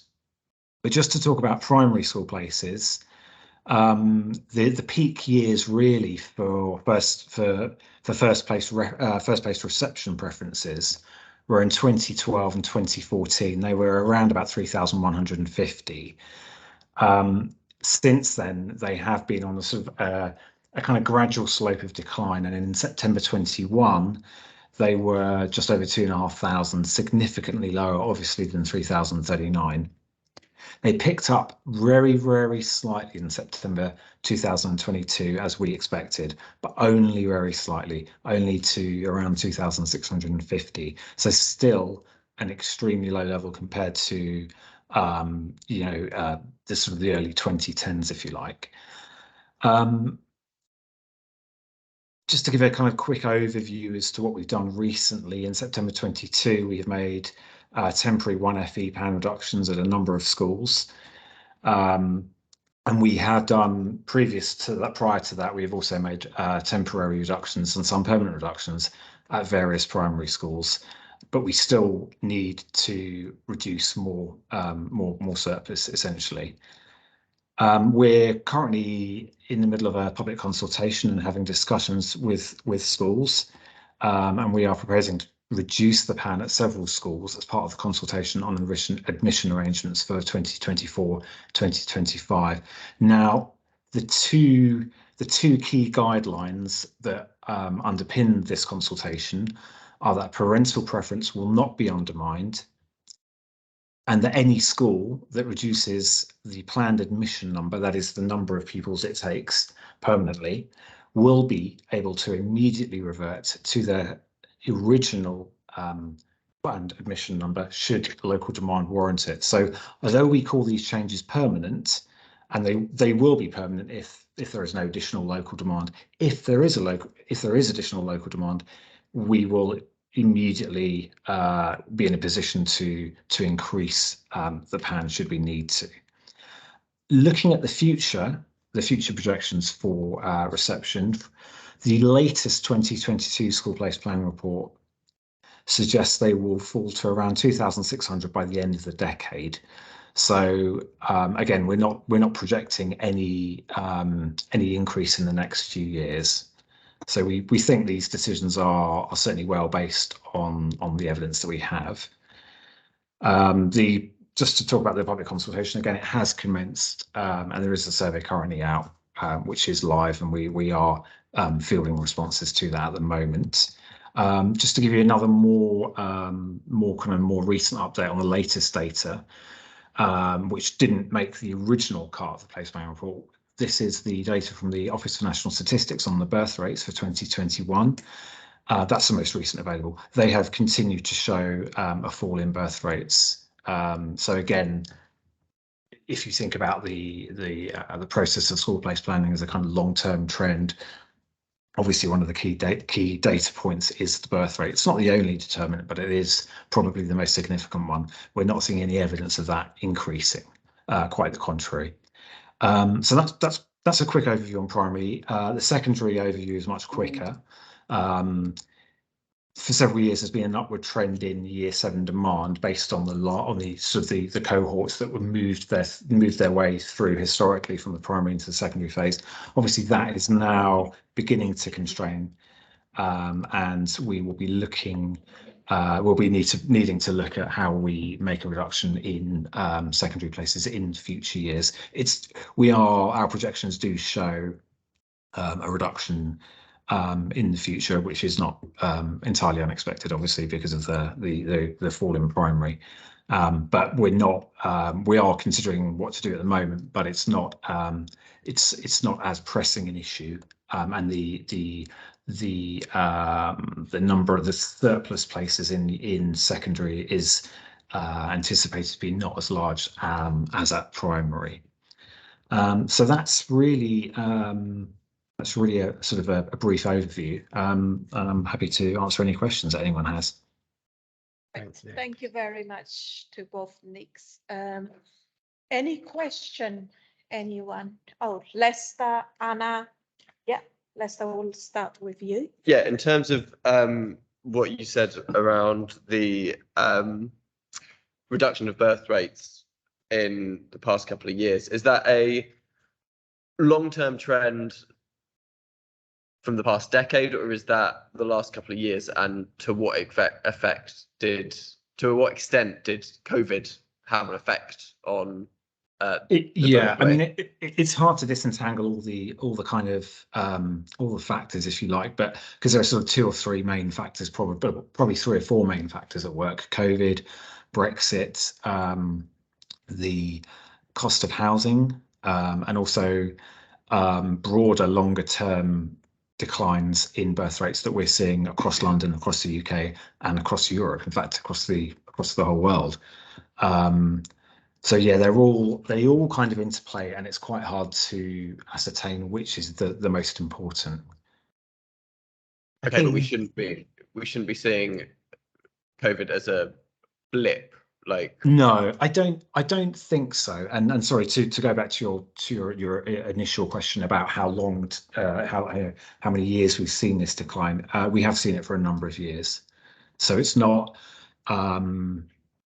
People are having less children. Yeah, people are having less children, and yeah. I think we expected a rise maybe during COVID. You know, we thought there might suddenly be a birth rate rise, but there wasn't. So, you know, because we thought, well, people haven't got people haven't got anything better to do. But I think a lot of people bought a dog instead. So, yeah, instead of having a child. So yes, we haven't seen an increase, and obviously the impact on our schools is going to be considerable as we go forward. We know that the impact on school budgets is going to be considerable as well, and we're going to have some and we've started to have some very challenging conversations with our schools around their finances, and having conversations with the diocese as well about, you know, real falling numbers. Certainly, I'm sure Lourdes would support this, but in the Catholic schools, there's a real drop in numbers, and that's certainly a real challenge for our schools across Haringey, especially our smaller schools. And I suppose the drop in PAN means that we're getting a lot more schools that are 1 form entry rather than 2 form entry. So, and just to add a bit more detail to the birth data, in the place planning report, we do have a 20-year time series on births in Haringey. The peak was in 2010 when we had 4,456, and the most recent year, 2021, was 3,376. So that's something like, in proportional terms, something like a quarter drop. I have a fruit if you want something.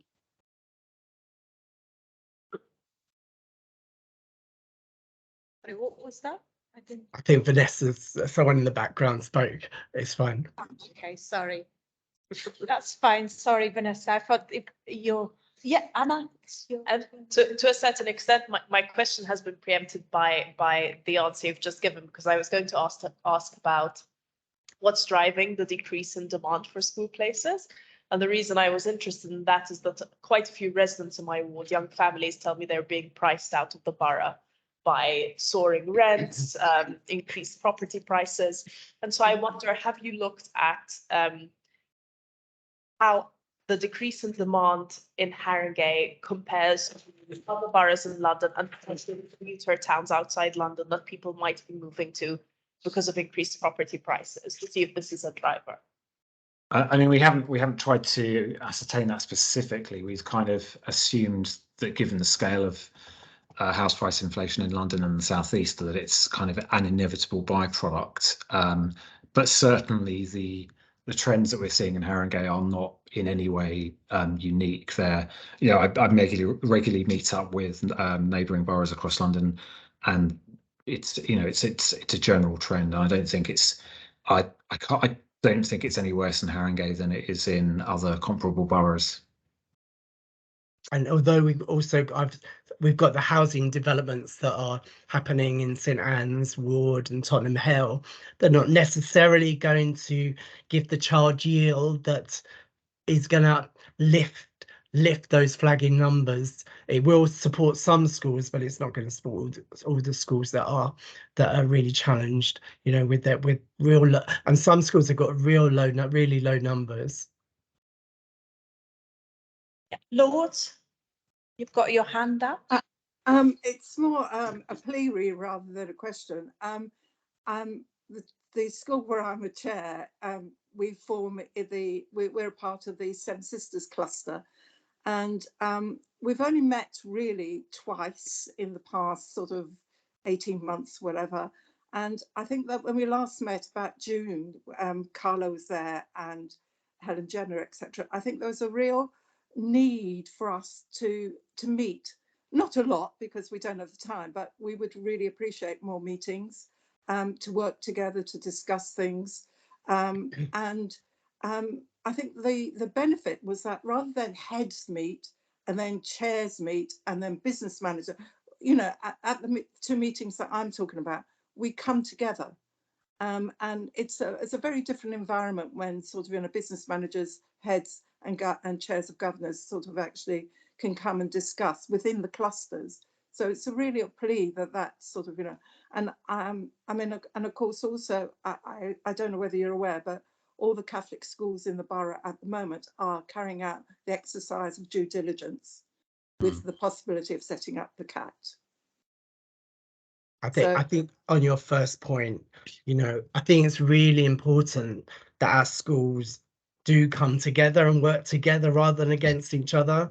You know, that we've got to come together, you know, because it's, as I say, it's a Haringey wide picture, you know, and we don't want schools to be battling against each other in trying to grab children. You know, that's not what we're about. So I think you're absolutely right. We do need to make sure that our schools, but not only the heads, the governors, and you're right, the business managers play a really key role in trying to, you know, come together and work out how we're going to move forward. And that's about trying to ensure that schools are sustainable, you know, because actually some of our much smaller schools are doing incredibly well. So we need to learn some real lessons from some of our schools that actually have only got one form entry, but actually their budgets are quite healthy. So I think one of the biggest challenges for schools is that staff are staying longer, and therefore staff become more expensive, and less children you have, the more challenging it is to pay those more expensive staff. So, you know, that is, and we're seeing a lot more schools come to restructure panel. In my very short time of doing this role, I've seen about 3 or 4 schools come to restructure panel. So, and I can anticipate that we're going to see a lot more schools. And yes, we've spoken to the diocese about the work that they're doing. Yeah. Yeah. Thank you. Thank you. So you had a question or a comment? Devonshire Hill Primary School, and they'd suffered a loss in numbers. So then they'd formed a class that was just for their SEND children. So sort of tying in with what we'd talked about before about SEND children. I don't know if they had EHCPs, but they thrived in a nice small classroom that they had themselves. I'm wondering if we're thinking about, and then taking on board the thinking together thing, if you've got SEND children of a certain age, of maybe being able to get them in those spare classrooms in one school and a spare classroom having the next key stage in another school, and so on and so forth. I suppose that comes back to the point that Jackie was making with the safety valve project about us trying to get more children in our local authority schools. I mean, I have seen the model at Devonshire Hill. I'm not going to pass any comment on that, but you know, I think we also need to make sure that we maintain inclusivity as much as we can, because we don't want to suddenly see classes here, there, and everywhere. We need to make sure that it's managed correctly and really properly. I'm not saying Devonshire Hill aren't managing that really well, because I've seen that in practice, you know, but but that is coming back, as I said, to the work that Jackie's doing around the safety valve. And you know, the more we keep in our schools and in Haringey schools, the more money comes into our system. You know, so I think, you know, and therefore that supports all our children, and that will support some of our schools that also have a lot of spaces. So therefore we're going around having a look at schools and saying, okay, what in the school estates, what spaces do we have, you know, that we could possibly look and use differently, so which will benefit all our children. Yeah. Thank you very much for the both needs, and thank you to also members for asking very relevant and good questions. Thank you very much. Sorry, we've got basically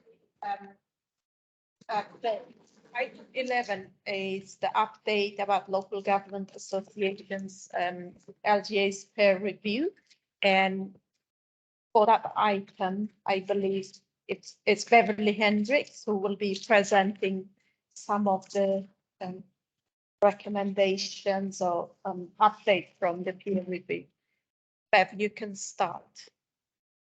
Thanks very much. Just for time, the slide deck is, I prepared a short slide deck, not for wider circulation, but just to aid our presentation tonight and enable some initial questions before the final report is produced by the LGA, who had conduct of the peer review completed in November. If we go to slide 2, please. The peer review was conducted by quite senior people from across the industry and across the sector. So it was chaired by Ian Thomas, who is the chief executive, or was the chief executive at the time, at Kingston upon Thames. And this is not unusual. Chief executives often support and bring their expertise in the sector learning. We were very fortunate to have a very experienced team that spent a week with us doing the peer review on children's social care in Haringey. We go to the next slide, please. The purpose of the review was Haringey is a part of the LGA. We're subscribers to the local London Government Association. And their role really is to act as a national voice for local government in London. And their overarching aim is to help councils to promote and improve all aspects of local government services. We engaged with them as part of our Ofsted preparation to just ask critical friends to come in and just see, you know, the distance travelled, and to give their and lend their expertise on what we could improve as we prepare to better the quality of the service to our residents, children and families, and indeed to support us in our final preparations for what we anticipate will be an Ofsted inspection. The peer review is not an Ofsted inspection, just to be really clear about that, but it does help with that vast amount of years of experience to help us shape our thinking and actions. The process that was followed is that we had they reviewed an extensive amount of documents and our data. They did spend some time looking at our case recording and reviewing the benefits to children from our practice model style. They interviewed, met with focus groups, and they observed frontline practice. They gave us daily feedback on the presentation, and we are expecting to finalise, receive their final report on their work for the end of January. So we can move on. The focus of the peer challenge was to look at our multi-agency safeguarding hub, that's the MASH, the assessment team, children in care. We particularly wanted them to look at permanency planning and placement suitability and placement sufficiency. They looked at our plans and our strategies for workforce and recruitment retention. We were really keen to get their insights into the voice of the children and the strength of the corporate parenting arrangements. There's lots of very creative and what we hope will be meaningful work around corporate parenting, and we just wanted their experience across the sector to help us understand whether we were headed in the right direction.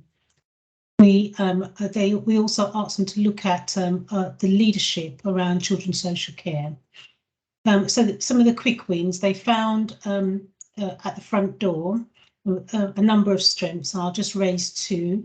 They felt that our early help panel was well attended. There was evidence of the impact of Swiss, and they noted improvements in the range of services that were available to the MASH and our early help and assessment team. There was evidence that they thought our MASH overall was well resourced and well structured. We'll move on.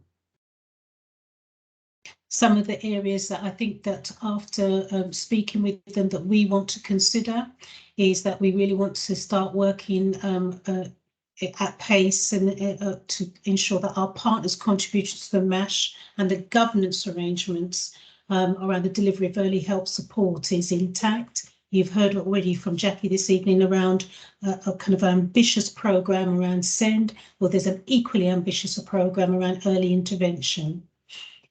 We did develop live, they thought that it would be helpful if we had a live data set, so in time officers could see the work that was being completed, and they felt it would be helpful, and we some of this we accept, to just do a review on our threshold disagreement meetings. Whilst those are working well, they felt that we ought to take this another opportunity to look again at how else we can strengthen the disagreements between agencies when around thresholds. Let's move on. On our permanency planning, we agree with them when they found that senior leaders are committed to permanency planning. It's part of our Haringey values. We believe children should have permanent placements, permanent care arrangements. They thought that our foster to adopt promotes early permanency, and they were impressed, that is the language they used, around the numbers of SG assessments and SG carers that we were developing in the borough. And to answer the earlier question as to how we support overall our kinship carers and have confidence that we've got enough pipeline and methods to convert special guardians, connected persons in time to become foster carers. We'll move on. They felt, and we agree with some of this, that the plans to embed our permanency planning, including parallel planning across the service, would benefit from some more capacity. Now, what they meant by this is that permanency planning typically is restricted to the looked after children's team, but they heard our vision and our ambition to have permanency planning considered right across the spectrum of children and young people. So from early intervention, involvement with schools, that in families, that we ensure that our approach for our practice model is reinforcing families' abilities to care for their children permanently. And so we do something about children who in their adolescence tend to come into the attention of social care. We move on. They felt that the workforce, some of the strengths, and they heard from many of our practitioners who said right from early help right through the service, that who were passionate, enthusiastic and committed to working in Haringey. They felt that our staff knew their children well, and that the staff reported to them that they felt they were working in a highly supportive environment where the morale and culture was positive. Should we move on? Or areas that we want to consider is how we can further strengthen management oversight of caseloads, how we can look at delegated authorities, mechanisms within the service, particularly around the finance systems, and that we would want to look at work to ensure that any of our social workers, frontline practitioners, early help workers that left the service, that we were clear about and had reflective processes in place to look at why people were moving on, and that we were adjusting continuously our retention strategies. Shall we move on? The voice of the child particularly was an area that they felt was a strength in Haringey. They could see a real commitment to practitioners, from senior managers to frontline workers, wanting to ensure that we listened to what young people had to say to us and that we gave them the evidence that they were listened to. So they talked about Bruce Grove and the feedback that our young people at Bruce Grove gave them, and then the practical ways we had listened to young people to change the contact centre and the changes to the Mayor Angelou centre. Some of you have visited the Mayor Angelou, so you'll see a visible illustration of how we listened to young people and made changes. The corporate parenting model that I know Councillor Brabazon has been leading many of the discussions in preparation for us adopting the Champions model is another area where they felt that we listened to children and picked the 5 key areas that children had told us that they would like to see some dedicated improvements to. If we move on. Again, areas that we would want to further consider is to look at how we could, through our signs and safety practice model and for our signs and safety tools, ensure that we paid much more attention to recording the detail of what young people and children were saying to us, and then converted that both operationally to make a difference to their individual care plans, but strategically to influence our corporate parenting advisory committee and the directions that might follow. Do move on. Leadership is a strength in their view in Haringey. They felt that there was some very clear evidence that we were committed, and this is right across the pieces beyond DCS and Graham and others, and we want to continue to build on some of those positive strengths that were identified. So no complacency there. Let's move on. Bev, can I just interrupt you for 2 seconds? Sorry about that. We've literally got 10 minutes to go, and I was wondering if we could basically circulate the remaining of or do you have? I'll just move to, if we move to the very last slide, because I have got a request for you. So if we could move to the last slide, please. I do have an ask. We feel that this was an incredibly helpful exercise and that we would like to set up what we call a Getting to Excellence board. We are not, there was no suggestion that we needed an improvement board, but Getting to Excellence board, which is very much in keeping with our values. And we would like the work that Councillor Brabazon has been leading us to identify the corporate parent champions to really start to pick up pace for the training, to meet the subject experts, and to have nominees come onto this Getting to Excellence board.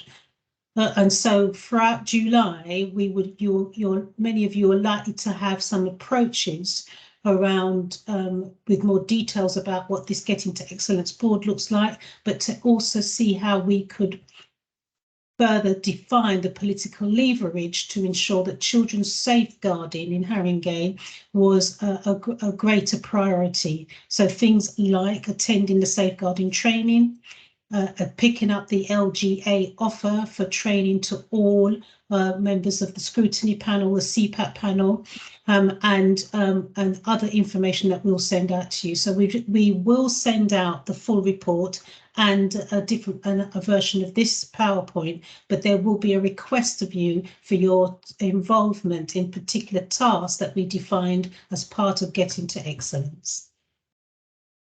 Right, thank you very much for that, Bev. Yes, any quick question? I'm gonna just allow literally one question. Rob, what's the situation? Can we extend the meeting a little bit, 10 minutes? curfew is 10 o'clock, but you can't start a new item after 10 o'clock and we need to take away from that. So without wishing to prolong the meeting, you have got a little bit more time. Okay, so in that case, it's obviously people wanted to ask question to Bev, and thank you very, very much for that informative, excellent presentation. Any question from anyone before I close this item? I just really one question, Bev. If there was one thing that people made comments on, which you felt were concerning, what was it? Infrastructure that we need in the Getting to Excellence board, that we needed to make sure that we were creating in Haringey an environment where practice, not just social work practice, but practice generally would thrive. So that's getting our infrastructure in order. Just thank you for that. Yeah, just briefly. First of all, I think, like Bev said, I think having the peer review was a really important thing for children's services, because it confirms, it's confirmed that every children's services is not just the responsibility of the children's service. And as Bev said, they picked up immediately the issues around infrastructure and external things that can affect the service, and the role of this committee and corporate parenting, which is like a scrutiny panel really, but looking at children that we look after in particular. The role of this in asking challenging questions is really, really important, and in bringing out issues and working with the executive arm, if you like, in order to strengthen what we do. And that's why I think Bev was mentioning about the Guest Excellence Board and the need to engage wider councillors, and we do want that to happen because we are on a mission. I think they did pick up the enthusiasm and the drive and the absolute commitment that you know from your own interview, and I know from mine, that came through very, very powerfully. And this year, 2023, is a very big year, going to be a very important year for this service. So ask away, ask questions, challenge. If you don't know something, ask. And whatever you're going to do with your review, whichever review you do, is really going to be helpful to the service. Definitely. Great. Thank you for that, Sina. I mean, this committee is obviously happy to do its fair share to, make sure that the services for our children and young people are improved and are functioning well. So we are more than happy to ask challenging questions and, scrutinize areas that haven't been scrutinized yet. So I'm mindful that Yvonne also got her hands up. So Yvonne, would you wish to ask a question, or is that a legacy hand? No, I'd like to ask something, if I may. Yes, sure. In all this process, I think it's a very good idea, and it's very worthwhile actually getting together with you. What I'd like to ask is, do you have any children in this group that have disabilities? Because I think if you're going to be an inclusive group, they need to be thought about. And we have several disabled schools in the borough that I think some of these youngsters will find very interesting. That's a really helpful question, and I can confirm in the affirmative that we do have access, and we work with children with disabilities to ensure that we capture their experiences in our plans. Lovely, thank you very much. Right. Thank you very much, Bev. Yeah, we will close this item and move to the item 12, work program update. Rob, you're going to... I'll be quick on this. Yeah, inform us. Yeah, the next meeting, it will be a joint meeting with Adults and Health. I think it's on the 9th of February. It's on transition. So what happens when young people move from children's services to adult services. The meeting after that, coincidentally, bearing in mind the last report has got very much a safeguarding theme, because there will be the annual report of the safeguarding partnership, and we'll be inviting the chair of the safeguarding board along to this to present and to answer questions. But also, it's also planned to have a report on children's social care. In terms of the review, I've attached the draft scope and reference to the review. It's supposed to be held on sport and recreational schools and the rest of the title. I haven't got the papers in front of me actually, so I'm asking this. So, but the scope and the terms of reference are there. The one thing I would say, it will take quite a bit of time to cover it in sufficient depth.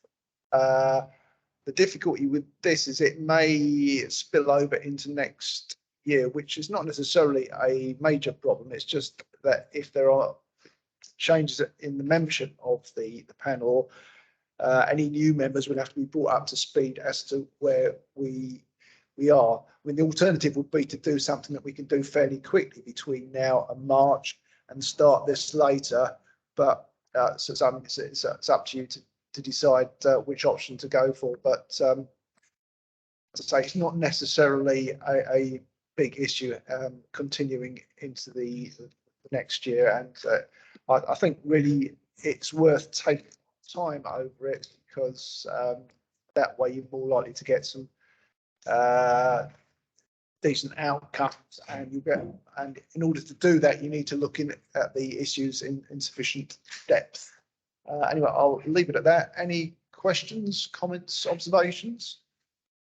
Thank you for that, Rob.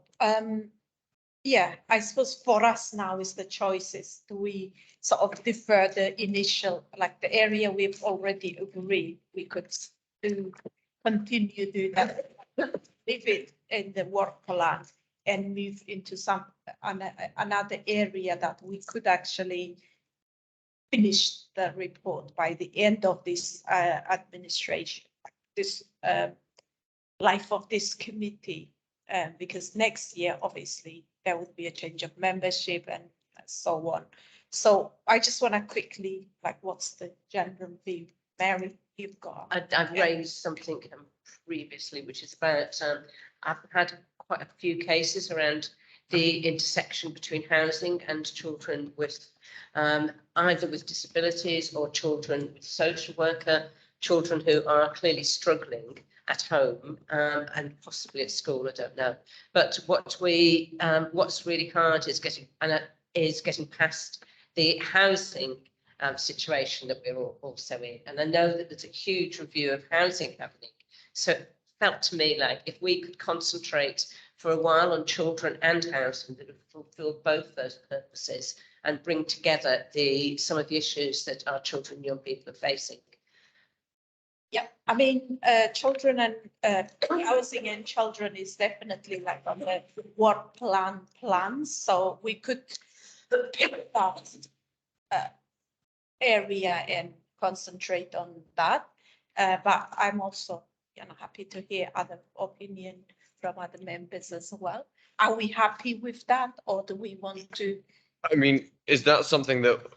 Because the problem with the one that we have at the moment, I guess, is that it might not be able to be done within the lifetime of this committee. Is that not going to be the same problem if we switch? Yeah, quite possibly, because at least with this, we have at least the basis of some sort of plan how to take it forward. If you do housing and children, we'd have to put together scope, terms of reference, some sort of project plan as well. And I imagine it's probably at least, it may well be at least as complex a subject as well. That's not to say that it's not worth prioritising. It's really a matter for you to decide, but it's not the end of the world if you don't finish it by the end of April. who knows, that there may be no changes at all in the membership. It may be exactly the same. There may be only one or two. I think if I may add, one of the reasons we chose this topic was that young people mentioned it at the Scrutiny Cafe, and so we wanted to respond to the fact that they asked us to investigate this. So I think sort of because we had that exercise and because the council organised that Scrutiny Cafe, I think there needs to be a response to the issues raised there. No, definitely. I think all the issues that were raised, like according to their priorities, they will be in the work. Like that will inform the work of this committee for next 3 years, 4 years. 3 years, because they can pick from those areas or obviously choose other areas as well. But it's definitely on the work. And I think, in my view, if there are other emerging areas like much more serious or requiring much more quicker attention, then we really need to be prioritizing that area. I do remember actually the director of the children, and so this was a request by Anne Graham herself as well, that it was an area that maybe this committee does need to look into, like children and housing jointly. Can I just do a tiny little plug, please? Yeah. The plug is that because there's this big review of housing going on, and looking at criterias and assessments, then I think that if we don't do something, then will children and young people be highlighted within that review? I'm not saying we'll forget about it, of course they won't. But if we were going to highlight particular issues, then we would have a role in scrutiny, which would fulfill, which would bring a contribution towards that as well. So that's my rationale. I'm really hoping to go in. Yvonne's got a hand up. Yvonne, yes, I was going to come to that. Yvonne? I think it would be good to put both together. If we're going to scrutinise it, we need to make sure that the housing is in place to complement what the panel are actually doing, because it is very difficult when you get reviews like this, but we don't often take a chance. But I think it would be a really good idea to take a chance and let's get this project really off the ground for what it really is. I think it's important to make sure that the young people's voices are heard. And I think it would be good to actually get the review started. Can I make a proposal then?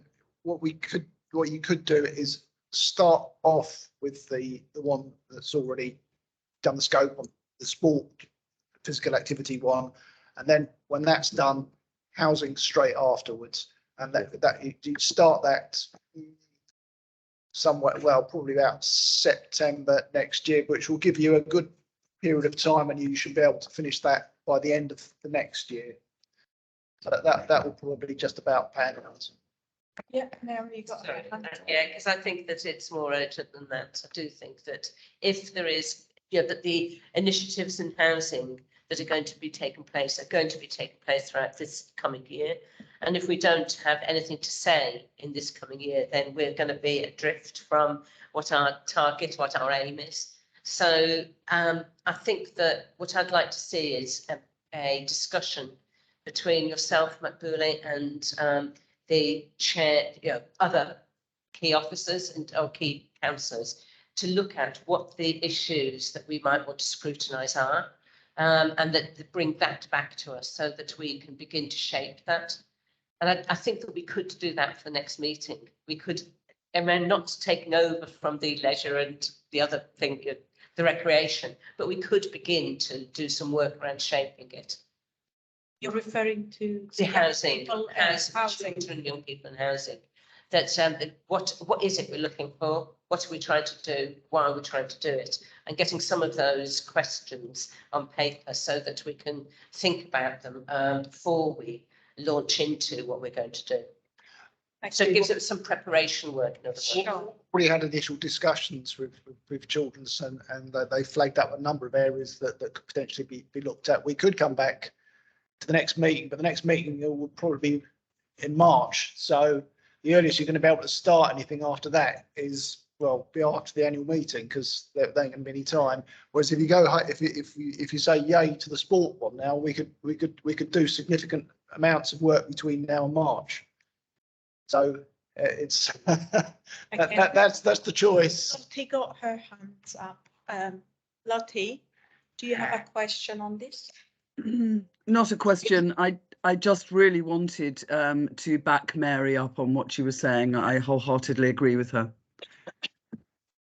Okay, in that case, we've got two. I mean, Yvonne is quite keen for us to go ahead with the scoped one on young people and recreational spaces. So you and Mary are saying that we should be prioritizing housing and young people, housing and families and children and young people, children with disability. So focus with children and housing. And I'm kind of between two. I'm just happy to, like, as long as we are doing something that's going to really inform the council and, you know, help us to have a better understanding of an area. I mean, I know equally housing is an issue for us as well. So I'm happy to take a vote. Maybe we could just, like, what's the simplest kind of simple majority? Like, You can do. The only thing, the only thing I'd say is that effectively you decide to go for the housing one. Now we won't be able to start any review work until the next year, because by the time we've agreed the scope in terms of reference and put a plan together for a different review, the time will have passed, and it will not, you obviously have to endorse whatever we come up with. Yeah. Okay, so in that case, maybe the sensible thing to do is basically, because this is already been scoped, we have already a plan in place. It means we could actually do some work until, we can start doing the work now rather than waiting until March. So I think that option is, but then housing and children could be our second option. Like as soon as we have finished with this, then we start straight away. And it will be a strong recommendation from this committee, whether, you know, we are all in place for this, like the membership is in place or not. We could make a recommendation that that area should be prioritized. And Lester? Yeah, I was going to ask whether there's no way of doing it simultaneously, that we can't. Yeah. I mean, or is that just too much? You know, the next 3 months. I just put a lot of work on you, Rob. Exactly. Sorry. I think that answers it enough. It would be complicated. I mean, at least we've done the background work on sport and physical activity.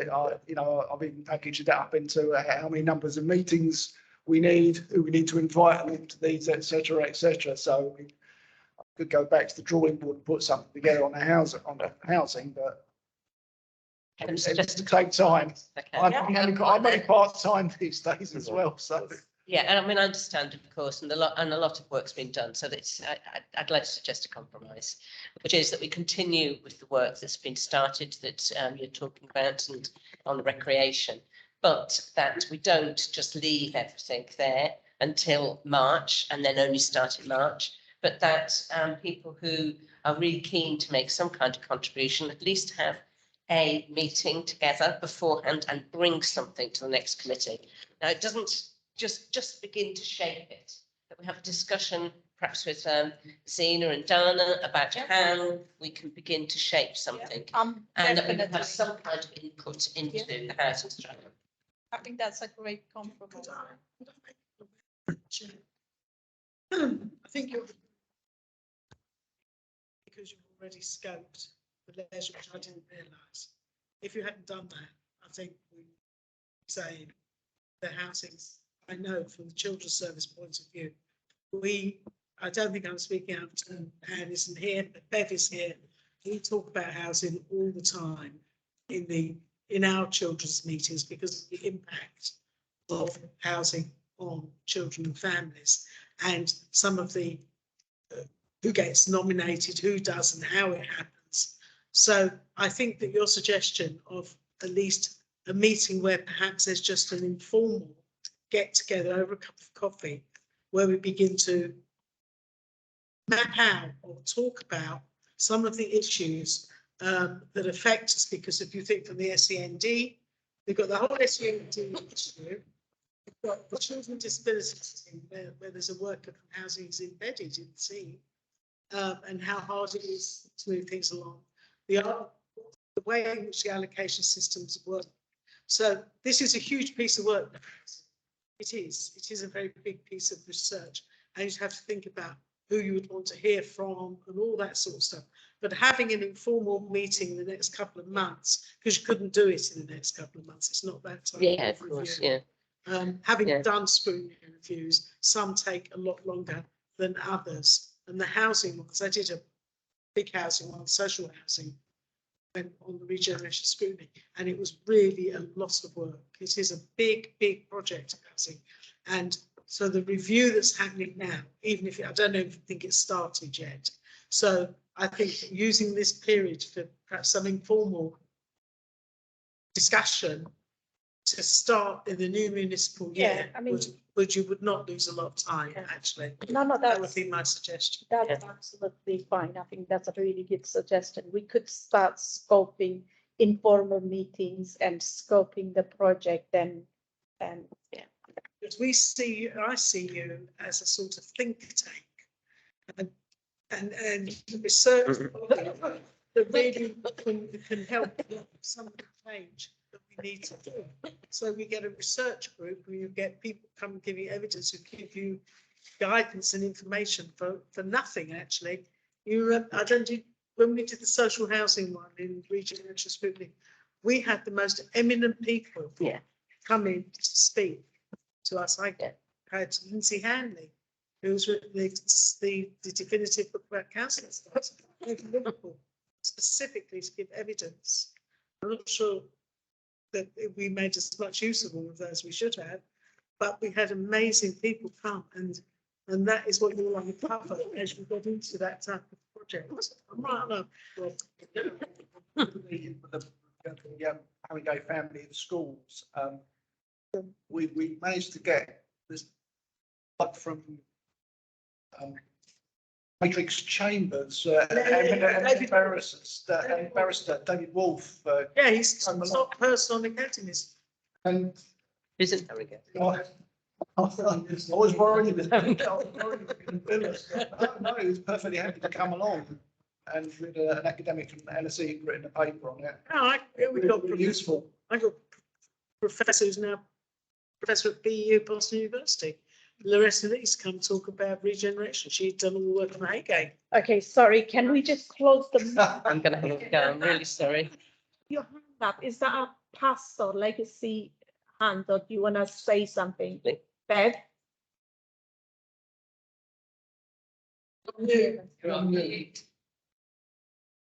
I just wanted to just commend and endorse the thinking around the impact of housing on children and families, and I know that everyone is aware it's not just about Harringay housing, it's housing associations, private lettings, the private letting schemes, and I do think the approach to have an expert come in and talk about the impact of housing on children and families, and then call each of those divisions to come and address you might be the in scope.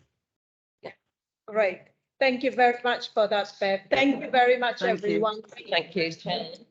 Yeah, we've all. Charger. Oh, yes.